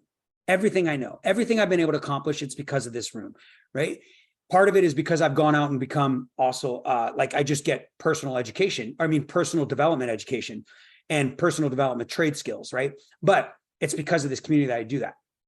What I'm going to share with you and what's going to, as we wrap this up over the next little while and we close on this, is that this isn't about what I've been able to accomplish. It's about what you can accomplish. It's about you doing the same thing and doing it in half the time in a 3 to 5 year period, setting yourself free from whatever it is you want to do, right? Creating enough opportunity for you through passive income, massive income, whatever it is, so that you can have what you want and start to live the life that you want. So you can spend the next 15 or 20 years as an entrepreneur, then crafting your trade and becoming wealthy and leaving a legacy, right? The first 3 to 5, 7 years are going to be you getting out of whatever it is that you're in, right? Okay. So in order to do that, we've got to be able to share with you what it is that we've done. I'm going to share with you a few trades. We're going to talk a little bit about raising money. I'm going to take this slide and move it into the next 3 slides on these deals. And if you have specific questions in regards to raising money, because it's about finding the money, right? I'm going to kind of talk about it on these deals. And then we're going to turn it over to Michael and we're going to wrap this baby up for you guys and make it so you can get out and take a look. Now, remember, I did mention to you, I wasn't training today specifically on how to do things. What I'm trying to train on, what I think is far more important than you learning how to wholesale, right, is learning that you can wholesale, right? Learning that it's possible to do deals, that it's possible to make money, that it's possible to get things to happen, that it's possible to borrow money, that it's possible to fix your credit, that it's possible to learn tax and legal, that it's possible to set yourself up and sell property and buy property no matter what the market's doing, and that interest rates and the elections and those things do not matter. In 2015, when the market was going crazy and we had just gone through a crash 5 years earlier. In fact, that crash really didn't even stop until 2013, right? One of my good buddies who used to buy properties from me at the auction, his name is, he's crushing it right now, right? His name is, I can't believe I'm spacing his name. One of my good buddies. I'm having a total mind blank. We're on the phone and he calls me up in a panic and he goes, "What are you going to do?" He's like, "Are you going to stop buying real estate? Or are you going to sell right now? What do you got going on?" He's like, "I'm just freaking out." And I'm like, what do you mean? He's like, "Well, dude, the market's going to crash. We can't, it's 2015. We were going up like 40% that year in Phoenix." He goes, "We can't sustain this. It's going to turn completely around. Are we heading for the same thing?" And I looked at him, I go, "Dude," I make my living flipping houses. Like, I'm not going to quit my job, right? I'm going to learn how to buy real estate, no matter what the market does. That's the opportunity that I'm sharing with you. I don't care what the market's doing. I don't care what the political values are. I don't care what the interest rates are. Somebody is going to be buying a house. Somebody is going to be selling a house. Somebody is going to be going bankrupt. Somebody is going to be getting divorced. Somebody is getting a job transfer. Somebody is getting let go. Somebody is dying. Somebody is getting divorced. All of these things are happening around me every single minute of every single day. And somebody needs to buy the house and help them out. And it could be you. And that's the point. And if you learn to do it right, it doesn't matter what the rate, it doesn't matter what the price. Okay. First case study. Raising money. In 2019, I met a guy at the gym. And he comes up to me and he listens to me. And I do this sometimes on purpose. You want to have fun? Get on your cell phone and don't be obnoxious talking to your friend about shopping, but be obnoxious by being in line at Starbucks or at the gym or wherever someone's listening, and talk money and real estate, and you will get people's attention. And I was talking about drywall and having a conversation, lifting weights on the phone with my headphones to one of my guys. And a guy overheard me. He's like, "Hey, you're in real estate?" I'm like, "Yep." I'm like, "I'm an investor." He asked me how I do. "Are you a broker, licensed agent, whatever?" I'm like, "No, I really buy and sell. I flip houses." He's like, "Oh, I'm in real estate. I'm a broker." I'm like, "Cool." He's like, "Do you ever, take on new deals? You ever looking for a new agent? I'd like to get your number." So we start talking, right? We didn't have a conversation right there in the gym. He didn't interrupt me in between sets, while I'm lifting. He just said, "Let me get your number and I'd love to give you a call." But the connection was made. Within months, I got this deal brought to me. He's like, "Dude, I've been selling this to a buyer of mine. You guys looking all over this area. I think you should do this deal." I'm like, "I'll do it.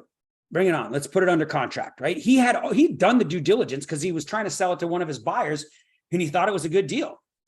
But interestingly enough, he's a broker. He's not a flipper. He doesn't have the kind of knowledge I have. He has a different knowledge, and he wanted to make a commission and he wanted to see if I was legit. Put it under contract. I didn't even have the money raised for this house. I met a girl who was interested in real estate whose husband had just died. Husband died, leaves her a lot of money. He died at 48 from cancer. Life changes on a dime. She did not want to lose her money. She did some math with her financial planner. He said, "If you go the way you're going with the 5 kids that you have and you don't have a job, you're going to be out of money in 10 years. And he left you a significant amount of money. The best place to put money is real estate." She wanted to learn how to do it. She met me through word of mouth. One of my friends that I had met on a Craigslist post for work said, "I got this friend. Her name's Keo. You should meet her. She needs to get into real estate." I told her I had this deal. I gave her 3 options on how to raise money. I said, "You can be my private lender and make 10% interest straight up, guaranteed, secured by the real estate, and you can make 10%.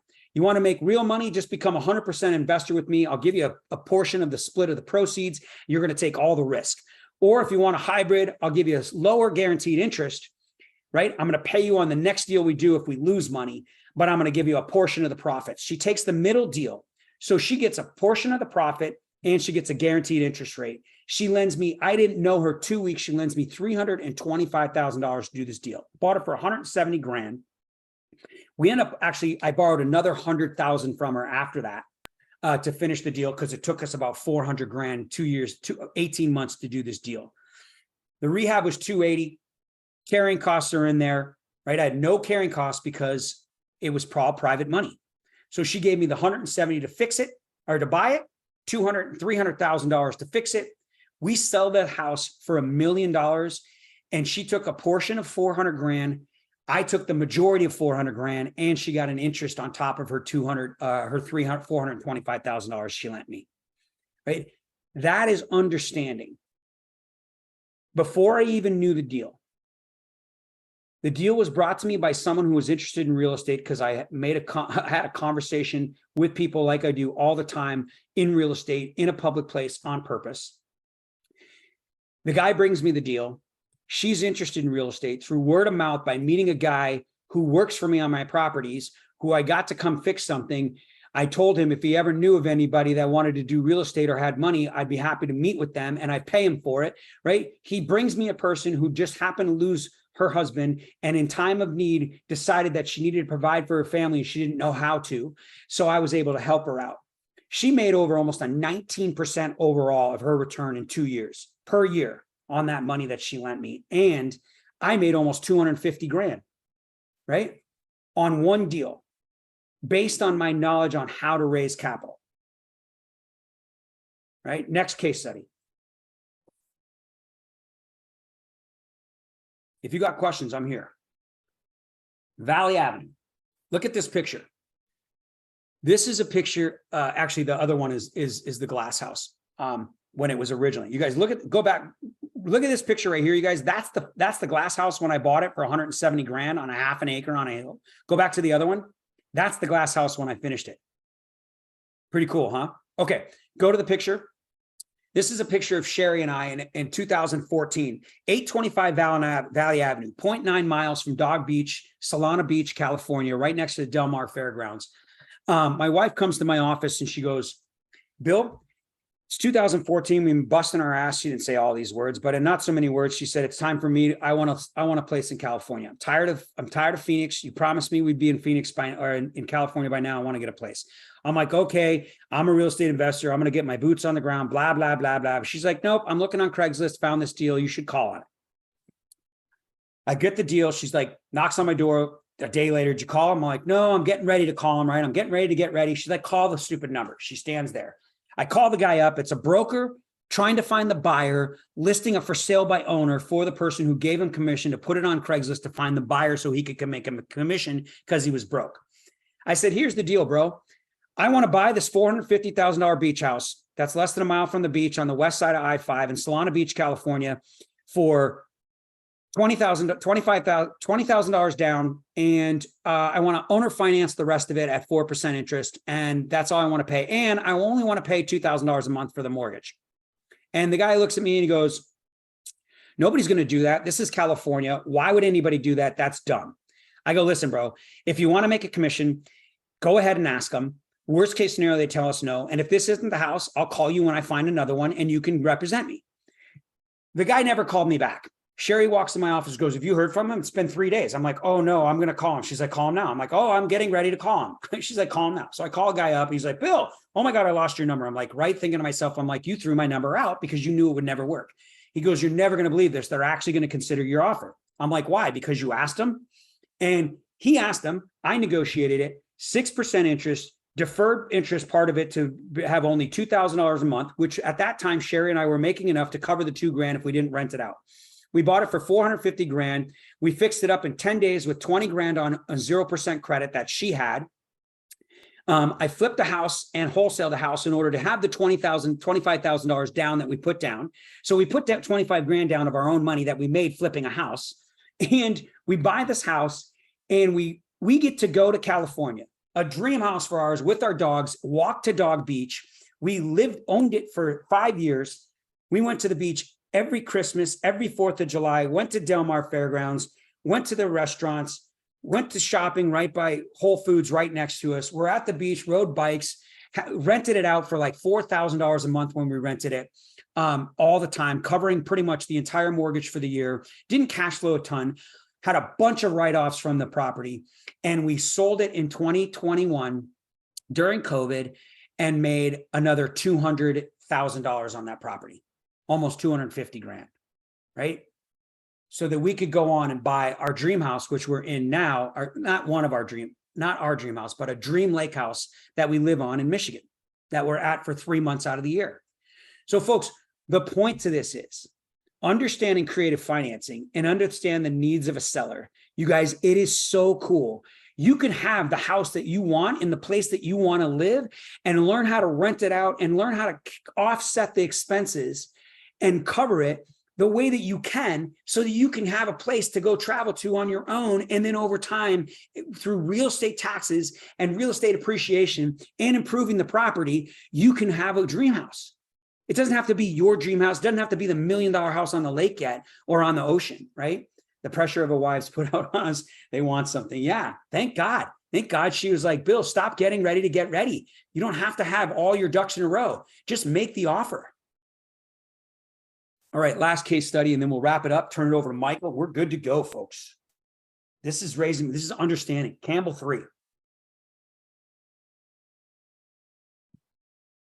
I just did this property tour the other day, and this property, I met a guy in 2011 that was looking to learn to do real estate. He was retired, semi-retired, was looking to do something. And I invited him to a meeting like this, and it was a live meeting, wasn't on Zoom. And he came to the meeting. And he's like, you know what, dude, I'm not interested in learning really. I got some money and I just want to get my hands dirty and I want to go. And I'm like, well, if you want to lend me some money for a deal, I'm not going to kick a gift horse in the mouth. I'll take your deal. The first deal he did, he lent me 60 grand. We did the deal. We made $30,000 in 3 months and flipped his house. He's like, I'm yours forever. Right. Lou got involved in this deal about 2018. He gets involved with this other investor. It was a great deal. They bought it for like 450 grand. They had it for 2 years. The investor never got the thing off the ground. He kept coming to me maybe he bought it in 2019, and he came to me in 2020. He's like, bro, be prepared. I got this house. And 6 months went by. I looked at the numbers. I'm like, it's not very good, dude. I can't buy it for 650 grand. It's never going to work. The numbers aren't there. He kept trying to hold on. He's bleeding dry. He's paying $4,000 a month. He's covering the mortgage. His name's on the line, but the investor can't get the money to do the deal and everything like that. They'd already scraped the house to the ground. 2021 comes along. He's like, you're my last hope. He's like, I'll take a haircut, $150,000 haircut. If you give me 30 grand, I'm just gonna tell this guy to give me the house. I'm gonna give it to you. If you can do something with it at the end of the day, if you make anything, bro, kick me back something. I don't care. I'll take it. Can you get it for 480? I looked at the numbers. The market was going up. It was a scrape. My wife and I had turned one of our primary residences into an Airbnb in 2020, and actually in 2019. We're cash flowing like crazy. We're renting a house now. We didn't have our own primary residence. I looked at it like a pretty good deal. I'm like, we'll give it a shot. So we take on this project. I get a construction loan, which is no money out of pocket, right? I flipped a house that we own that I wasn't really cash flowing huge on, but I had bought in 2019. I sold it and made a $200,000 profit, like 230 grand. I paid 100,000 to the IRS to pay that year's taxes. And I sent 100 grand into this deal to get it off the ground. We used some credit of our own because now we have good credit, like I taught you. So we were able to do this deal without raising private money, but I did get a construction loan. So basically the contractors the bank is paying me back every time I fix the house to a certain degree. I get the deal done, my wife and I. We get an appraisal for $1.4 million. I'm sorry. We're into the property for about $1.3 million. And the appraisal comes back at 2.4. Instead of us flipping the house, we decided to move into it for time being. We were going to rent it out. We had it for 3 months. We ended up moving in, and we're debating on whether to sell it. The point is, based on creativity and based on collaboration and based on word of mouth and based on community, right? And based on the correct knowledge, I was able to do this deal essentially with no money of my own, even though I use money from flipping the house. But more importantly, putting my assets, my money, into a property that's going to be my asset on one deal in 1 year, from 2021 to 2022, our net worth went up by $1 million, right? And we have another dream house that we now own and can either sell in this market at probably, if we listed it today, you guys, and we're thinking about it because we might buy our next place down in Florida on the ocean with a boat lift and a new boat, right? Everything you want. We would list this house at 2.6 million minimum, right? But we have $1 million of play. If we wanted to get a line of credit, if we want to sell the property, and it's still not in our name. It's in my company's name only 1 year in. So it would technically be earned income because I'm still have my residence, our residence is still under our old primary residence, which we've lived in 3 of the last 5 years. Do the math. So that way I have no capital gains over there, or I can move back into that house. And then I have this house because it never was my primary residence, even though we lived there for a couple months, for the last 6 months. Why don't you do a 10? I could do a 1031. It's not out of the question. The deal with the 1031 is I have to put all of the money into the house. That would mean I'd have to buy like a $2 million property or $1.5 million property that would already be fixed up in Florida. And I like to force appreciation in the properties that we buy. And so I would use some of the money for taxes. I would also use some of the money for other things, investments. And then I would pay some more tax. Plus, I can still use the money as an ordinary income and not be exposed to capital gains because I don't own it as a house. If that makes sense. It's still owned in my company's name for the first year that we've owned it. With that, Brigham, I'm going to turn it over to you to get Michael back on the phone. We can field any questions, thoughts, or comments. I've tried to portray here what's possible for everybody. This was a different type of real live life experience, truth be told, curtain pulled down, ways to do real estate for the average Joe, you and me, to get into real estate and do real life stuff. This takes these strategies, right? In all of these things I've been talking about, we're talking about negotiations, wholesaling, understanding mortgages, fix and flip, rehabbing, seller financing, subject to these strategies right here. This core group of understanding can take you part-time from whatever you want in a 3, 5, or 7-year plan to really put this to bed and have a very solid foundation of whatever you want for the rest of your life. It's not quitting your job tomorrow. It's not get rich quick. All that's possible, but it's not probable and it's not the plan. The plan is to make some sacrifices, have a real life, true tested way of becoming wealthy over time in a short period of time with real estate business and understanding taxes. And that's what I have. I love it. Thank you so much, Bill, for that amazing just overview of what is possible. I'm so grateful. Guys, if you found a ton of value in that, please let us know. Now, guys, we're real students with real results. So excited to be able to hear Bill Predebon's amazing story. And guys, he's just getting started. He's been doing this for, man, almost 20 years. You said over 15 years. We're so blessed. You say it one more time. 15 years. 15 years. 15 years been out there on the grindstone doing this day in, day out. So grateful that we got to not only hear your story, but in depth be able to see that this is not only possible, but it's something that is something that all of us, if we really think about how we want to design our lives, we can change the way that we show up. So I'm going to turn the time over to Michael Huggins as well. And if you guys still have any questions, please feel free to throw them out there. Bill's going to stay on the call, but I'm going to turn the time over to Michael Huggins. And just to let you guys know, we have such an amazing group here. So grateful for the opportunity to be part of this, because we have someone right now that is going to be sharing a little bit more about not only why we need these strategies, but why he's been here for so long. Because a lot of times you think about wealthy people, they have it set, like they're already there, right? But it's not just about the money. When it means more than money, you go out and make a difference. And I think Michael's one of those people that it means way more than the money. And I'm so grateful to have him on the call to share a little bit more about how we can get started, why we need to do this. And then I'm just so grateful for him. So without any further ado, Michael Huggins, good morning, my friend. Good morning. Yeah, it's still morning for you. It is still morning for me. Maybe not over there. Cool. Well done, Bill. If you guys were like me and you were listening to that last deal where Bill, I mean, he went through like 9 elements on one deal about all the, so you can, and then you can.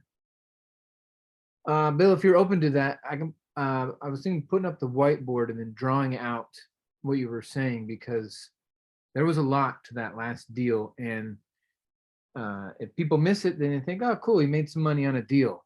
But this isn't just make money on a deal. It's keep your money while having a lifestyle. So as we go through that, and then think about a few questions you may have for Bill. I'm going to get my whiteboard. Excuse me. Yeah, if you pull up your whiteboard, we can do a kick. We can go through the scenario, and you can type it out. And if we've got questions and thoughts specifically, then we can really put it all together before we close it up. Obviously, because we've got a little bit of time, I think, right? Yeah. Way cool. Okay, so let me get this pulled up here. We'll go to screen.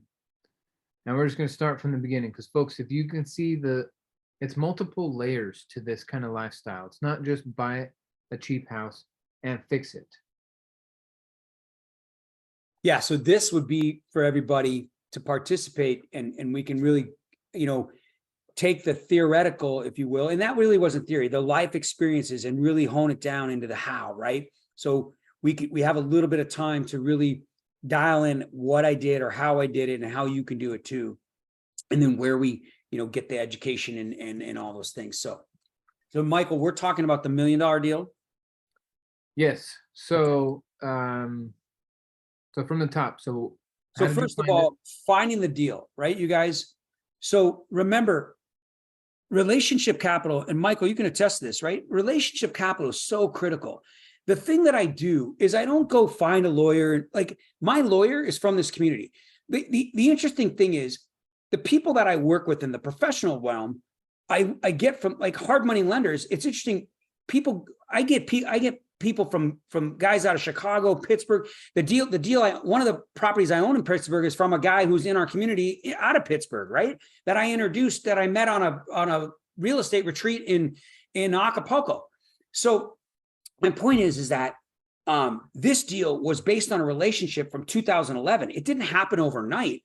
But I happened to meet a guy at a meeting just like this, who I said, hey, if you want to do real estate, come look at what I do and let me know if you're interested. So he wasn't interested in what I was doing. He's like, I don't want to do that, bro, but I want to do this. I'm like, cool, let's me and you become friends. We now have a common ground. And so Lou becomes my friend. He becomes an investor. He lends me money, but I don't borrow money from him every day for the whole year. Sometimes I go 6 months without talking to the guy. But he knew that I closed deals, and he was in a deal that he wanted to get out of. So he called me up, but he called me up when the first writing was on the wall, when he saw the first information.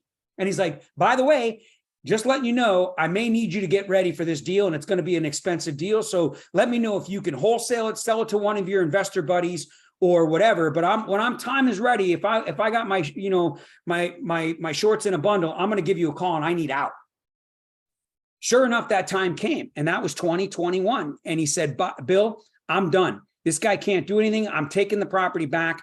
I'm willing to give up 150 grand. He was into it for 180 grand. He goes, I'm willing to give up 150 grand. If you'll pay me 30 grand up front, I'll sign this baby over to you. I'll get you in contact with the trust fund that owns the property as the note, and they will lend you the money to go do this deal. And I was able to get 100% financing on the purchase price of 450 grand because he introduced me to the lender he was paying all the time with no construction. And they were excited that Lou was an upstanding guy, kept the mortgage going, and was willing to bring them an investor who could actually get the job done. Purchase price 450, 480. 480. Okay. So that's where I found the deal. Like I said, deals are all around us. I drove by that house all the time. I never even knew Lou was in it because I was flipping a house 20 blocks down the road on Campbell. I've got 3 different deals on Campbell. And I was like, wow, there's that house. And then all of a sudden, sure enough, he had it, right? Okay. So the rehab, I knew what I wanted to try to do it because I'm going to tell you, the after repair value that I thought it was going to be in 2021 was at best 1.6 million. So I needed to build this house and be all in for about 1.2. So I had to build it for 800 grand, right? For about 700,000 is what I hoped to build it for. So given the situation that I was in, I was able to find a real estate guy based on my skill set and a contractor who could build all of the rough stuff, almost the entire house without material for $110 a square foot, which in today's market's unheard of. But I worked out a good deal through a negotiation that I had with him to build the majority of the house for $110 a foot, including him buying all the major systems. So that was $362,000 for his contract. We ended up paying him about $425 because there were some extra things he did. And I think his value was about another 80 grand. So 362 and 80 is about 340, is what I paid that guy. Then as time went on, I was originally going to flip this house the first 6 to 8 months we were doing it. About 6 or so months into it, we decided, Sherry and I, that we were thinking about possibly owning it and keeping it as an Airbnb because the estimated rents were about 12 grand a month on a property of this caliber.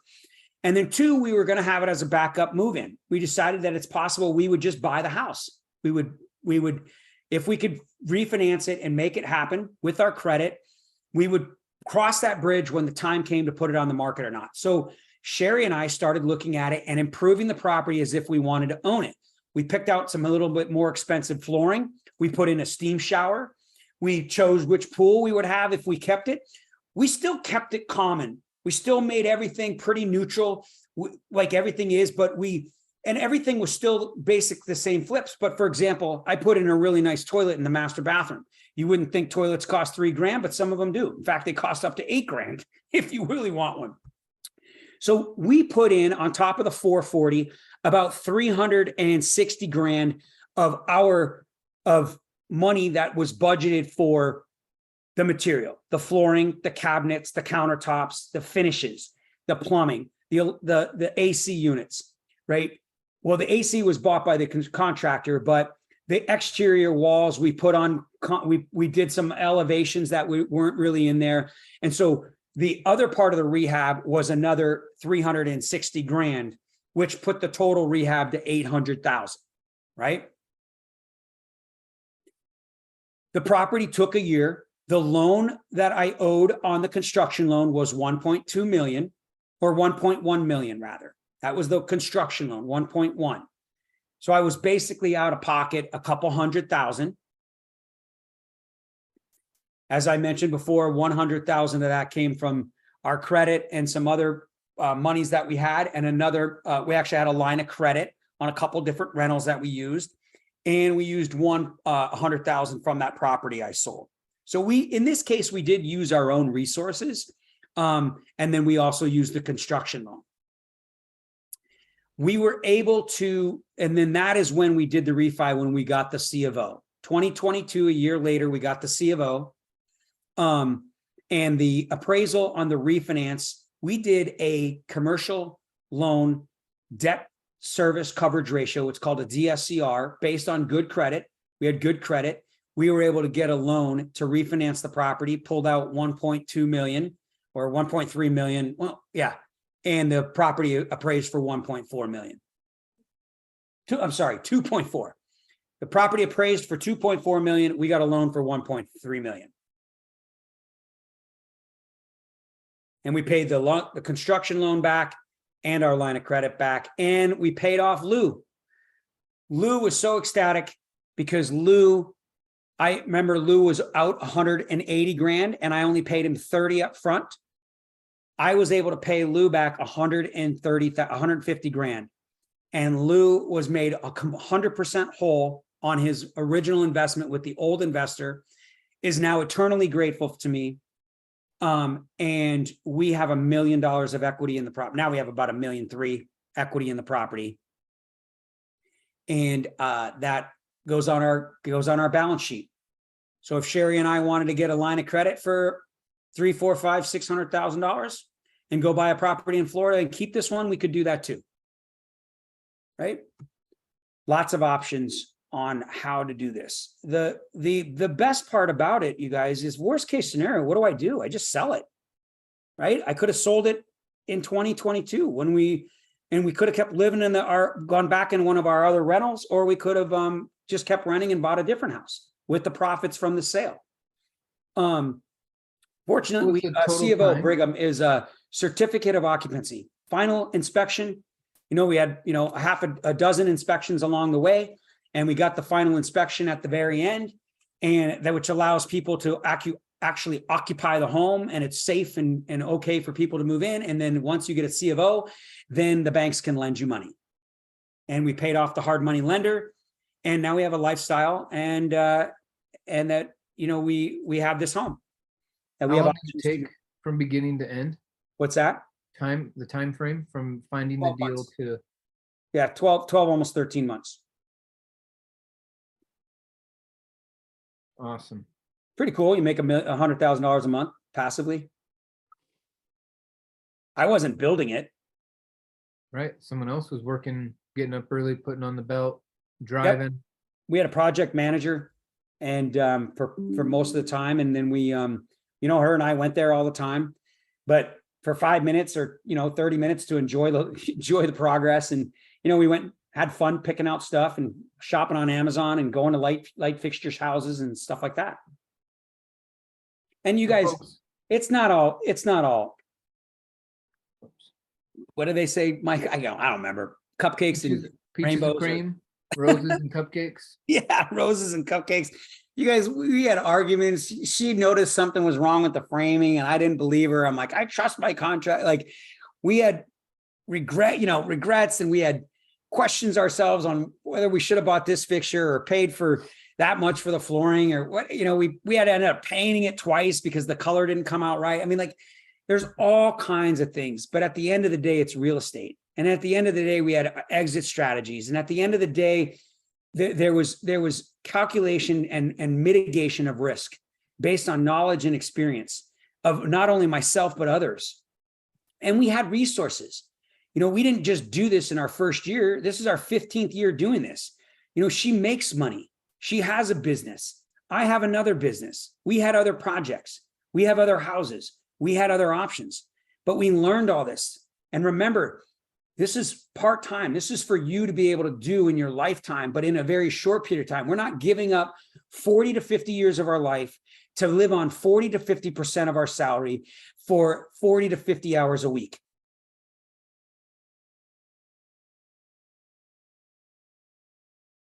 Private money, land development, lending, hard money, fix and flip, accounting. All of those things are included.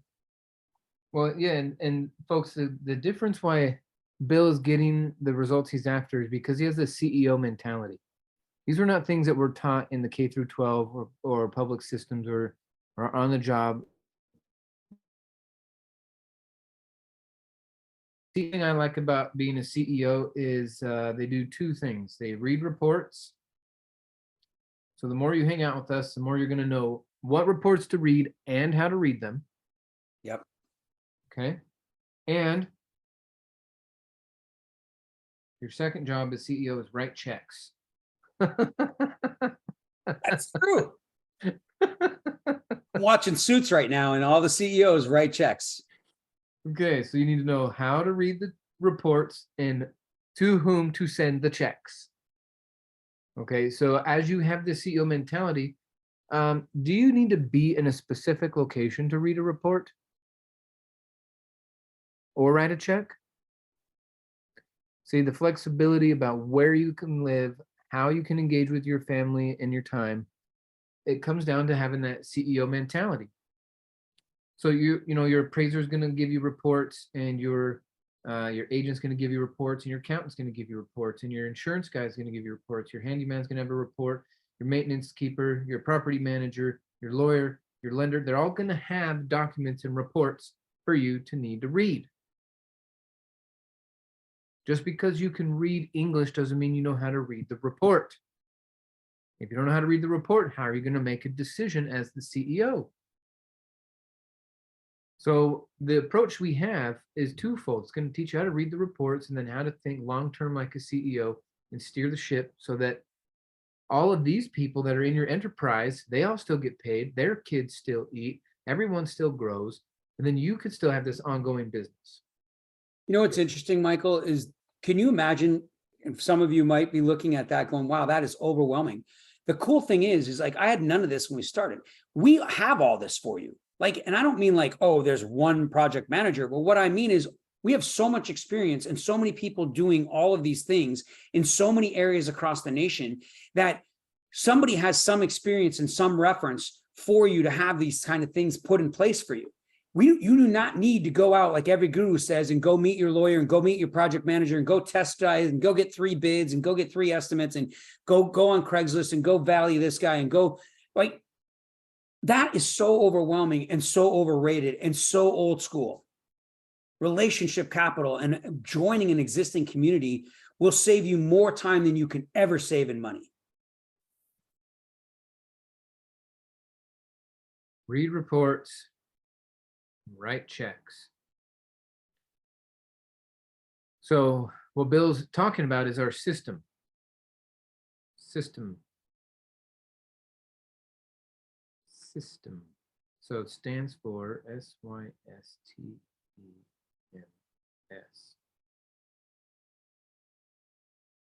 System stands for save yourself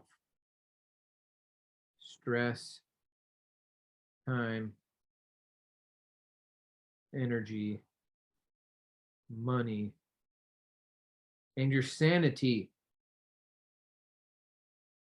And we have the system here. We got a plug and play system you can use. But you got to have a couple things. One, you got to have a certain level of responsibility. If you're not willing to be responsible with your actions and your words, don't be a part of our system. You won't like it. And you have to pay. A lot of things we do for free, for sure. I get it. I needed the free things when I first started. So did Bill. He had just filed a bankruptcy. I had 2 jobs and was, defaulted on student loans. So I definitely understand the feeling of, well, wait a minute.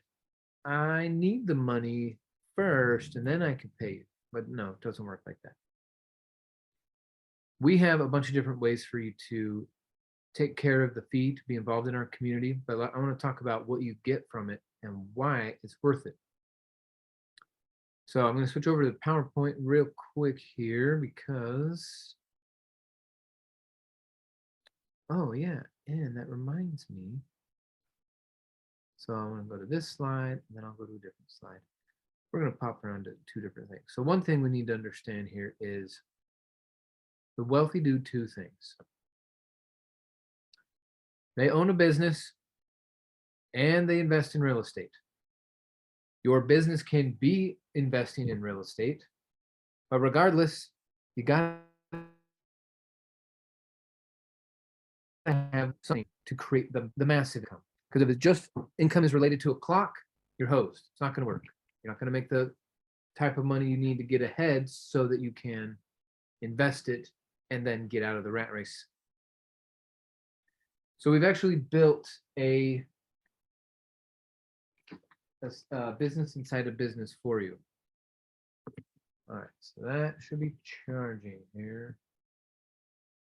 Always buy genuine Apple products. Okay, that's charging. Okay, the business ownership, major key, so that you can do your real estate investing. And we talked about this. Okay, yes, we talked about all of that. Okay, so real quick, let's talk. I think this is right. You can see my screen, full screen. Cool. Okay, so Renatus is the premier real estate investing education company in the country. We create real estate investors. We've had over 20,000 students go through our program. Here is our 2 studios, Studio A and B, in our free and clear building. We also have an A+ rating with the BBB, and we're non-accredited, which means we didn't pay the BBB for a higher rating. Let's see. We also have a 4.9 out of hundreds of reviews on Facebook, Google, tons. And then we also got 7-time best of state for adult education. Our CEO is a badass. He owns millions of dollars in real estate. He is committed to quality education so people can get a result. He's always asking, are our students making money? Are our marketers making sales? Are our students doing deals? He's constantly focusing on people's outcomes. He has trained entrepreneurs on 5 continents all over the world, and he's made hundreds of millions of dollars in revenue in his businesses. Hundreds of millions of dollars. Guys, I'm telling you, you don't know many people like that. This is a guy you need to get to know. Our president of our organization, his name is Jay Stark. He makes more money in real estate than he does as president, which is another testament to the quality of our program. Our mission is to help 1 million motivated individuals become financially independent through business ownership and real estate investing. And we're going to do that through education. We have practitioner instructors. Practitioner instructors. That sets us a world apart from the other people that you might be listening to on who knows what you're listening to. But the people, the men and women who teach for us here, live what they breathe, and they live it, breathe it, eat it, sleep it, the thing that they're teaching. The 3 areas we need to focus on to bring you up to professional level, to proficiency, to be able to do what Bill's doing, to do what I'm doing, to do what Brigham's doing, and what Huntsman is doing. You got to have the financial education, business education, and real estate education. So in the financial, we're going to talk about things not limited to, but including tax and legal, retirement accounts, credit, banking, creative acquisitions, wealth acceleration, financial strategies. On the business side, we're going to learn about automation, credit, financing, growth, development, cost aggregations, 1031s, which you heard a little bit about today, partnerships and contracts. Then in the real estate, it's everything. Remember I told you I bought a mobile home park and I found out about it 2 days before the auction and got the winning bid? It's because of the auction class that I took. It's because of the multifamily class that I took. It's because of the raising private capital and contract for deeds class that I'm able to go and do a deal, which I never thought about doing, but I felt equipped at the time, so I just went for it. So there's a lot more. We have what are called learning paths. So some people go into the school of business and they want to do HR or economics or marketing or whatever. Well, in our world, the world of real estate, you can go into commercial or multifamily or fix and flip. Each one of these classes, or what we call a learning path, is beginning to end what you need to do to enact that deal. We got discount buying, short-term rentals, buy and hold, commercial. I'm also doing 2 commercial deals right now. I'm really excited. A little out of my element, but that's all right. First time you do it, you usually are. But I got two properties side by side on Main Street. I got commercial deals using seller financing. So I did the discount buying class. I'm turning one of them into a rental, so doing that. And the other one we're going to be building. So I got some land development stuff that's going on, as well as we need to work with the city because we're going to be putting condos on top of commercial space. But this one deal could get me out of the rat race when done correctly. It could also, if not done correctly, real estate can set you back years, which is why we focus on the education so much. So you got 24/7 on demand. We got live in studio, live streaming as well. We also do workbooks, coaching. We got group coaching and study groups. So twice a week, 100 times a year, you are going to be engaged with us in one level or another, just on study groups and group coaching. And the people you get to learn from have done hundreds of deals.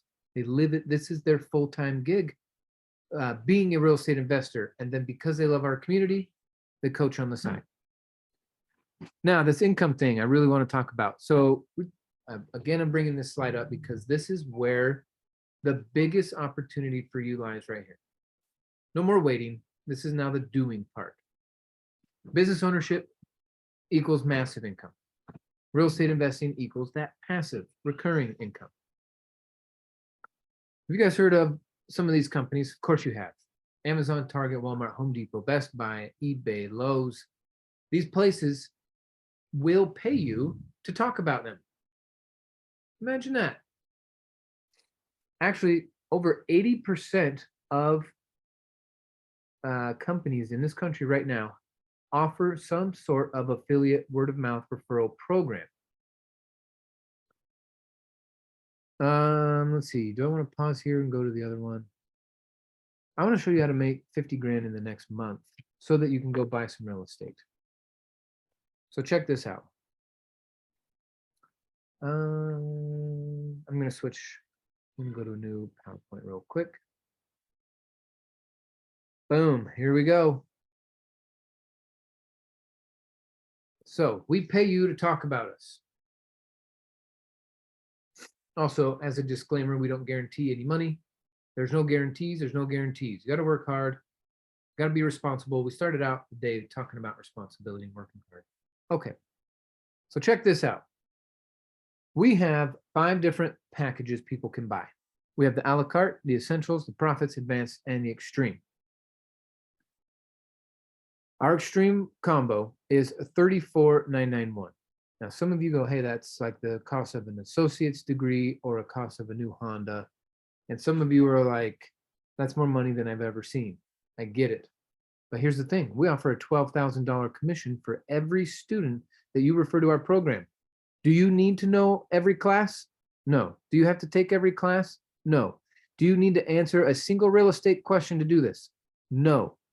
We have all the coaches. We got all the trainers. We got all the systems, study groups, packets, guidance, audios, workbooks. We have it all. So as far as the training goes, let us do it. You just make the introductions. You just have someone say, hey, I want to make a difference. I want to do something new in my life. I want to take control and not sit back and be a victim. I don't want to hope that the government's going to fix something for me out there. I want to be responsible. Great. Come to Renatus, take the training, and let's get to work. Now, here's how you get paid. Everyone needs to sign up as an ICM. It's $197 per year. So I have now done this 12 years in a row. A few things to clarify. You do not need to buy the education to sell the education. No educational purchase is required. You will also earn income on every single sale that you make, even your first. The other programs, you would have to make a bunch of sales before you can get paid. On ours, every sale counts. You do not get any comp plan credit or commission to if you decide to buy the program yourself. There are no monthly requirements as far as sales or volume. There's no group requirements for sales. So it's not there's no quotas or anything like that you have to hit.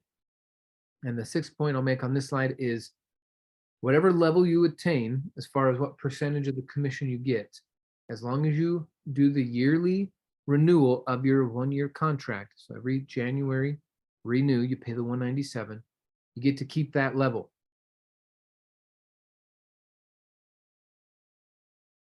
Okay, so just stay active. Okay, so let's recap what's going on here. You could buy 1 class from us. Okay, the class is $1,000 cash, and you will get paid $425 commission for a customer to buy a class from us. Let's say you really want to do wholesaling. Great, you take the wholesaling class. It's $1,000. Comes with the 1-year access. You get the workbooks. You get the downloadable audio, and you get all the amazing content that comes with that. What I did, and what most people do, is they will buy their essentials package, which is actually 12 classes for the price of 2, practically. And you get a $1,080 referral when someone buys an essentials. Now, the essentials is all the way important, meaning my mom has it. Okay, my mom doesn't do real estate. She doesn't care. But the taxes, the banking, the credit, the retirement account stuff, my mom needed to know all of that. So I encouraged her to buy her essentials. Same thing with my grandma. My grandma's a very outgoing, unique kind of person. She wanted to start a business in her 60s. So we did it. And now she saves more money in taxes every year than the cost of the training. So she's in. I got uncles, cousins, neighbors, friends. Everybody gets the essentials because everyone has a bank. Everyone has a credit score. Everyone has a retirement account. Everyone has to deal with taxes and law at some level. And so whether you're going to be a once a year investor or you're going to be once a week, once a month, whatever level you want to deal with, the essentials is a major key to that. Now, we also have a course called The Profits, which is all about business, focusing on just business aspects, how to grow a business, how to design a business, what a CEO does and doesn't do, how to do marketing, how to do sales, how to automate, how to everything, how to run a budget, how to everything. It's amazing. I think it's a 90-hour course in The Profits. And that alone should be going for about $10,000, but we sell it for $33.77. We have our AIT Advanced, our AIT Extreme, and the EPX. What these three are the learning paths I was telling you about. Advanced is 2 learning paths. The Extreme is 10 learning paths. And then the EPX, the E is the essentials, the P is the profits, and the X is the extreme. So the EPX is everything. That is $25,991 for a commission of $12,000. Now, I know earlier on a previous slide, this slide, in fact, I have it at $34,991. Well, what's the difference here? $25,991. We have a $9,000 discount offered to people who pay in full for their program. If you want to pay over time, it's 35 grand. If you want a 20% discount, actually, I think it's a little bit more. But if you want a nice fat discount, you pay up front. You can, let's say you got a HELOC, you can write a check for it. Or you got an Amex or a Visa, you can swipe for it. Or maybe you have a life insurance or a retirement account that you can pull the money out of, lend the money to yourself, buy the program. You'll save yourself $9,000 by doing it that way. Most people, at least in my experience in the last decade, have paid cash for their extreme. They'll figure it out. And we do have a funding program, which is put over $100 million in our students' hands, but you can use that there. I'm going to cover 3 milestones about how you can advance. The 3 milestones are 1-star, 3-star, 5-star, and then the 4 phases of money, which are in training money, organization money, full commission money, and your override money. So as a reminder, I'm going to have our little legend on the side here so we can refer back to it. We got ourselves here a fancy little bucket. Okay, we call this our commission bucket. The first level of this bucket is 5,000. Until you hit that 5,000, 0 to 5,000, you are going to get 30% of what goes in the bucket. Your commission split will be 30%.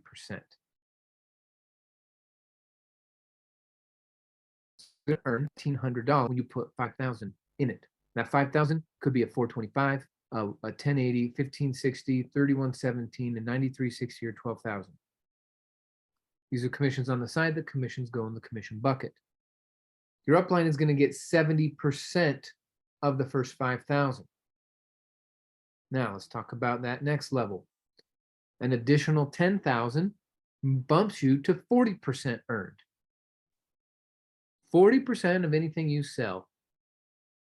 So on that next 10,000, you're going to get 4,000 of it, and your upline is going to get 6,000 of it.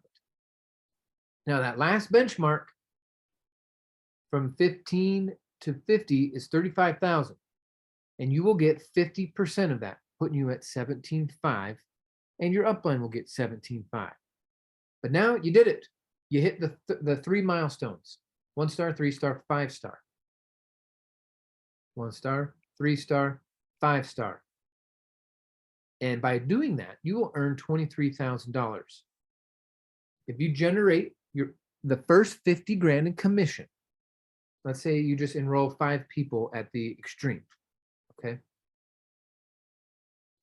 You're going to generate that 50 grand, and the company will pay you $23,000 to do that. Your upline is going to get 27.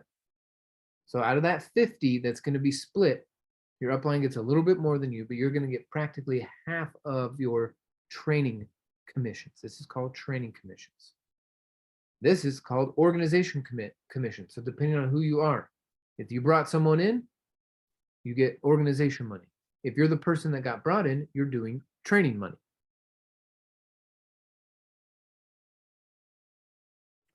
So as a reminder, here they are.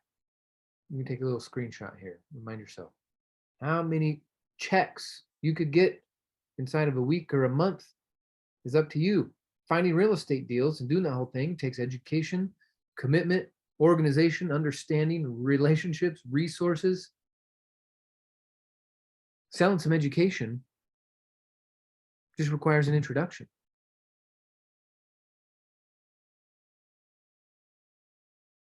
Now, the next thing I want to talk about is overrides. So let's say you bring someone in who does their 50. Somewhere down in your line, you're going to get a 10% override. So you would get 5,000 every time someone in your business makes 50,000. Every time someone makes 50 grand in your business, the company's going to pay you an extra 5 grand.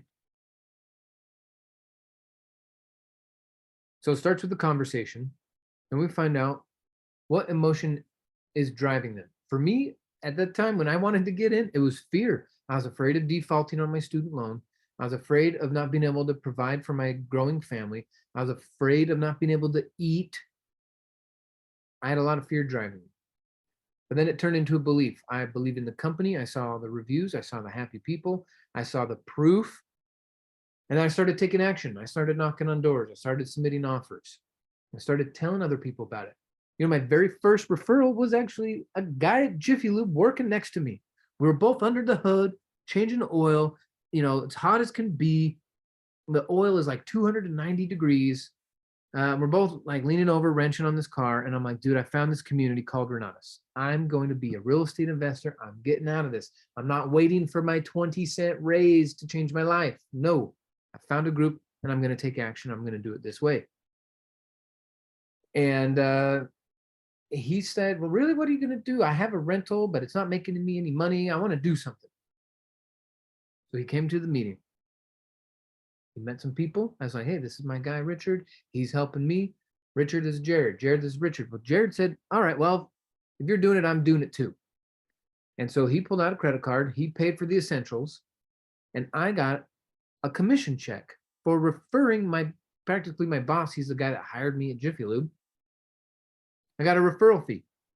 So I could have done several hundred oil changes or got a referral fee for the same amount of money.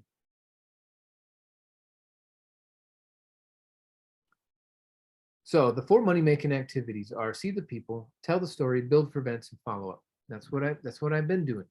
I see the people. I see people who want to make more money, who want to pay less in taxes, who want more time freedom. And I tell them the story about Renatus. I tell them the story about the CEO. I tell them the story about Brigham or Huntsman. I tell them a story. Then I build for an event like today. Hey, come check out a little piece of content, a little slice of some reality here. Then I follow up and I politely ask people to buy. Hey, you're going to spend that money anyway. If you make 50 grand a year at your job, you're going to spend 10 grand on taxes.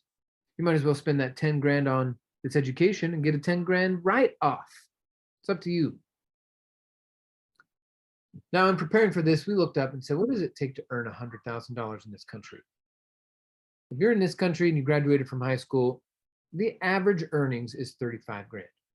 If you have a bachelor's degree, so you bang your head against the wall for 4 years, you went into tens of thousands of dollars in student loan debt, and now you come out with your fancy little degree, you're going to make 65 grand. If you got an MBA, you're going to make 101. But again, how much student loan debt, how many more years to do an MBA? If you just refer one student a month to our program and they buy a Cash Epics combo, you'll earn over $130,000. One a month. You're part of the 1 a month club. You come to a couple webinars a month, come to a couple workshops depending on your area, attend in person if you can for sure.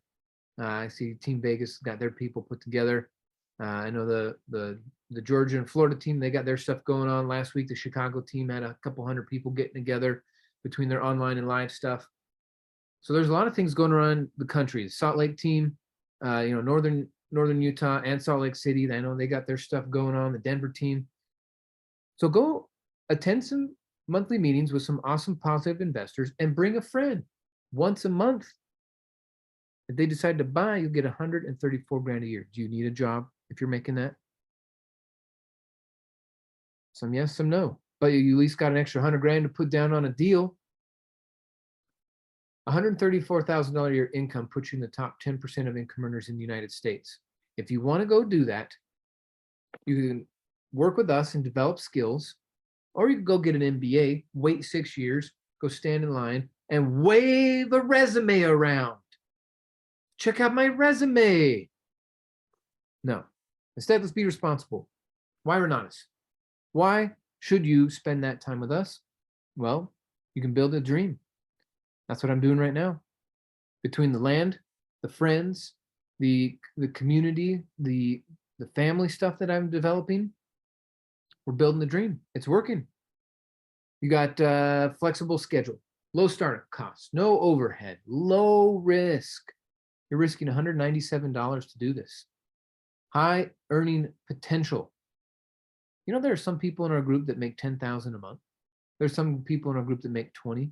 There's some people that make $50,000 a month. One of these little fancy medals here says 80,000 in a month. That's 20,000 a week. When I first met this group, I was making 20,000 a year changing oil. 20,000 a week. We build cash flow. There's no ceiling on your income. Leveraged efforts, so you're all working together as a team, awesome tax savings, and you can create a major asset. This is something that can be inheritable. You can set up this business, this referral business, put it in a trust, and then when you pass on, your family can inherit the benefits of that trust and that income that's coming in from this Renatus business. And for those of you who maybe are a little more motivated than the money, which I get it. If you're just motivated by money, I get it. At the very beginning, we all were. But then what we got to see was there's a difference in people's lives that we get to make. You know, the guy who enrolled me, at first I thought it was just a guy. All right, you enrolled me, you're helping me with the program. But then I saw his commitment to life and his commitment to other people and how he would show up early and stay late. And I thought, you know what, I want some of those attributes. I like being able to make a difference for people. And so that's one reason why we put together today's training. Nobody here got paid for today's training. Bill didn't get paid, Brigham didn't get paid, Huntsman's not getting paid. In fact, Huntsman's spending money on rent for the building so that everyone can meet there. Like we all spent time and money and effort to make today a reality. We understand that investing in people is more important than investing money. So that's why this whole culture has grown this way, because that's how our CEO thinks, Mr. Bob Snyder. How he thinks trickles down, you know, mentally through all the other local people to where we have this culture of caring about people. So we're a multiplier, meaning you have some social skills you may have. I didn't have very many. You know, Jiffy Lube, believe it or not, doesn't teach you how to communicate very well. Interpersonal skills. You got relationship management skills. You got social selling skills. You got drive, team building, leadership, public speaking, time management, automation, and systemization skills. Then your financial awareness. All of these are combining, and Renatus is right in the middle of all of that. Being able to, you know, get the benefits of several areas overlapping. One of my mentors who's now passed on, his name is Jim Rohn. I like, man, this guy is just, the way he puts things just really opens your eyes. So here's one thing he said. He said, people should work hard during the day earning a living while working part-time at night, building their fortune. Too many people at night will go turn on the TV. Or, you know, what's the equivalent? Facebook, Instagram.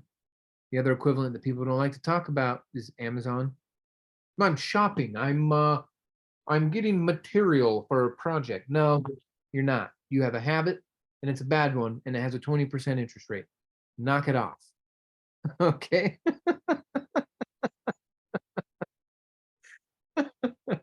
Shopping, Facebook, TV, drinking, video games. They're all a false sense of control.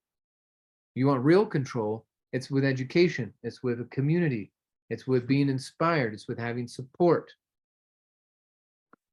So now it's your time to shine. It's your time to take on this invitation, this opportunity.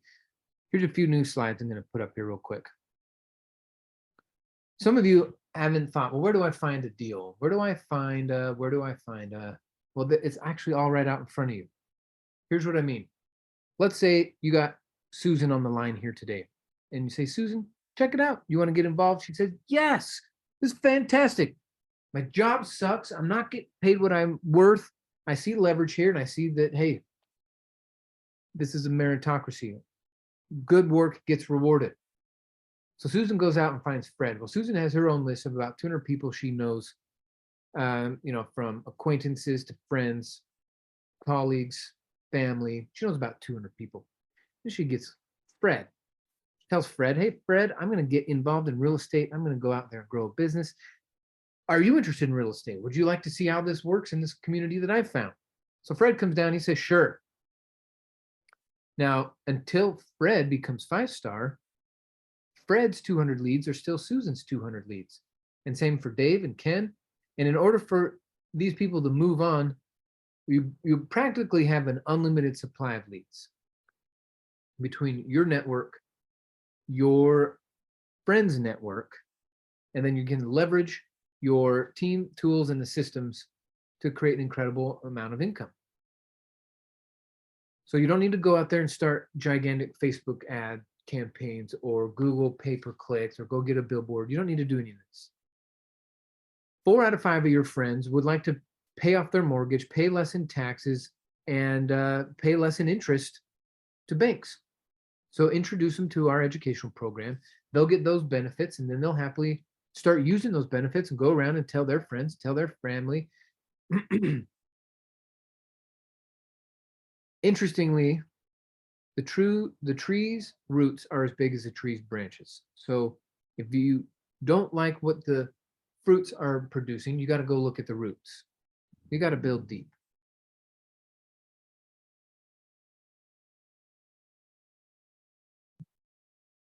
And build a team. There is a lack of leadership in this country. When you go look around city to city, coast to coast, the kind of people that are coming out of universities these days, coming out of college, they are so ready for a handout that there is no leadership. So these leadership voids need to be filled some way, somehow. So be a superhero. Step up. Try something. Lead somebody. Take new action in a different direction than the status quo, and you'll have a new life.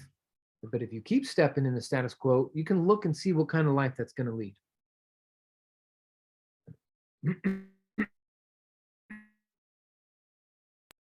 The richest man in the world, Andrew Carnegie, said that he surrounded himself with people that could do all the things he could not. So it takes community. It takes this kind of extra effort and understanding to say, hey, we don't have to do it all ourselves. And you're going to develop. I mean, Bill did a fantastic job today talking about where he came from the bankruptcy and the foolish decisions he made, buying out partners, buying businesses, signing debt that he had no knowledge or education or experience on. And he got lucky. He got lucky that someone invited him to Renatus. Now, from then on, it wasn't luck because he worked. So you guys are lucky. You got an invitation here today as well. Are you going to use it? I hope you do. I know that some people are more prone to taking action than others. But it's all about action. So in case you didn't get clear on this, we offer daily workshops in person and online. Depends on your area. We have the weekly podcast, weekly study groups, weekly group coaching, monthly property tours. Some of our cities are doing weekly property tours. We have an online weekly property tour you can partake in. Then we also have the in-person property tours, in-person monthly marketing meetings. We got quarterly stuff coming up. We also have our regional training coming up. We got Chicago, Atlanta, Salt Lake City, Denver, Salt Lake City, Chicago, Denver. Oh, and DC, Washington, DC. There we go. And we also have our annual business conference coming up in Cancun, Mexico. How many more days? I think we're at 21 days until we have our leaders conference in Mexico. My baby's passport just showed up in the mail yesterday. Super excited about that.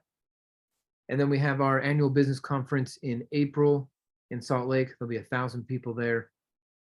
So there is a lot going on. A lot going on. So between our leadership, the coaching, the community, the income, and the education, we have it all. We have the knowledge, the mentors. The question is,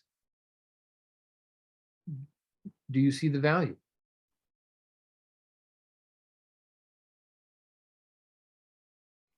So here's the discounted prices. Here's the best value. I know we're running out of time, but some of this is just a review for you. Here's one thing I wanted to cover though.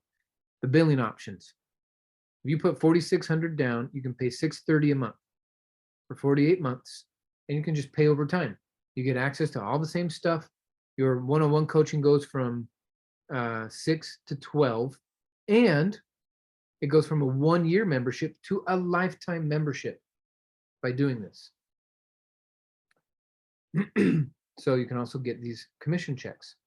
You know, this sounds crazy, and I'm gonna have to give a disclaimer here, right? I think the disclaimer's at the bottom.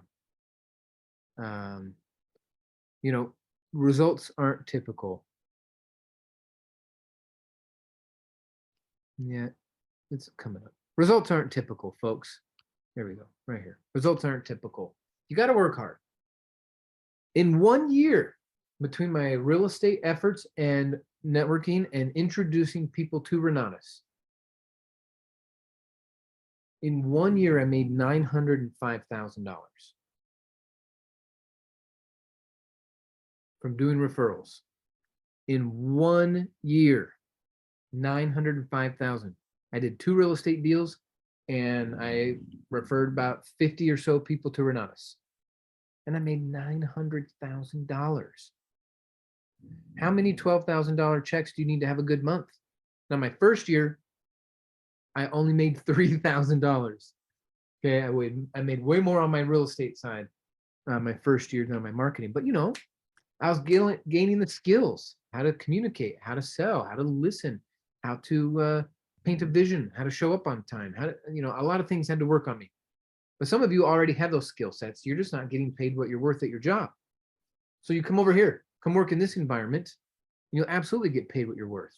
You also get a lifetime access. You get a learning partner at no additional charge.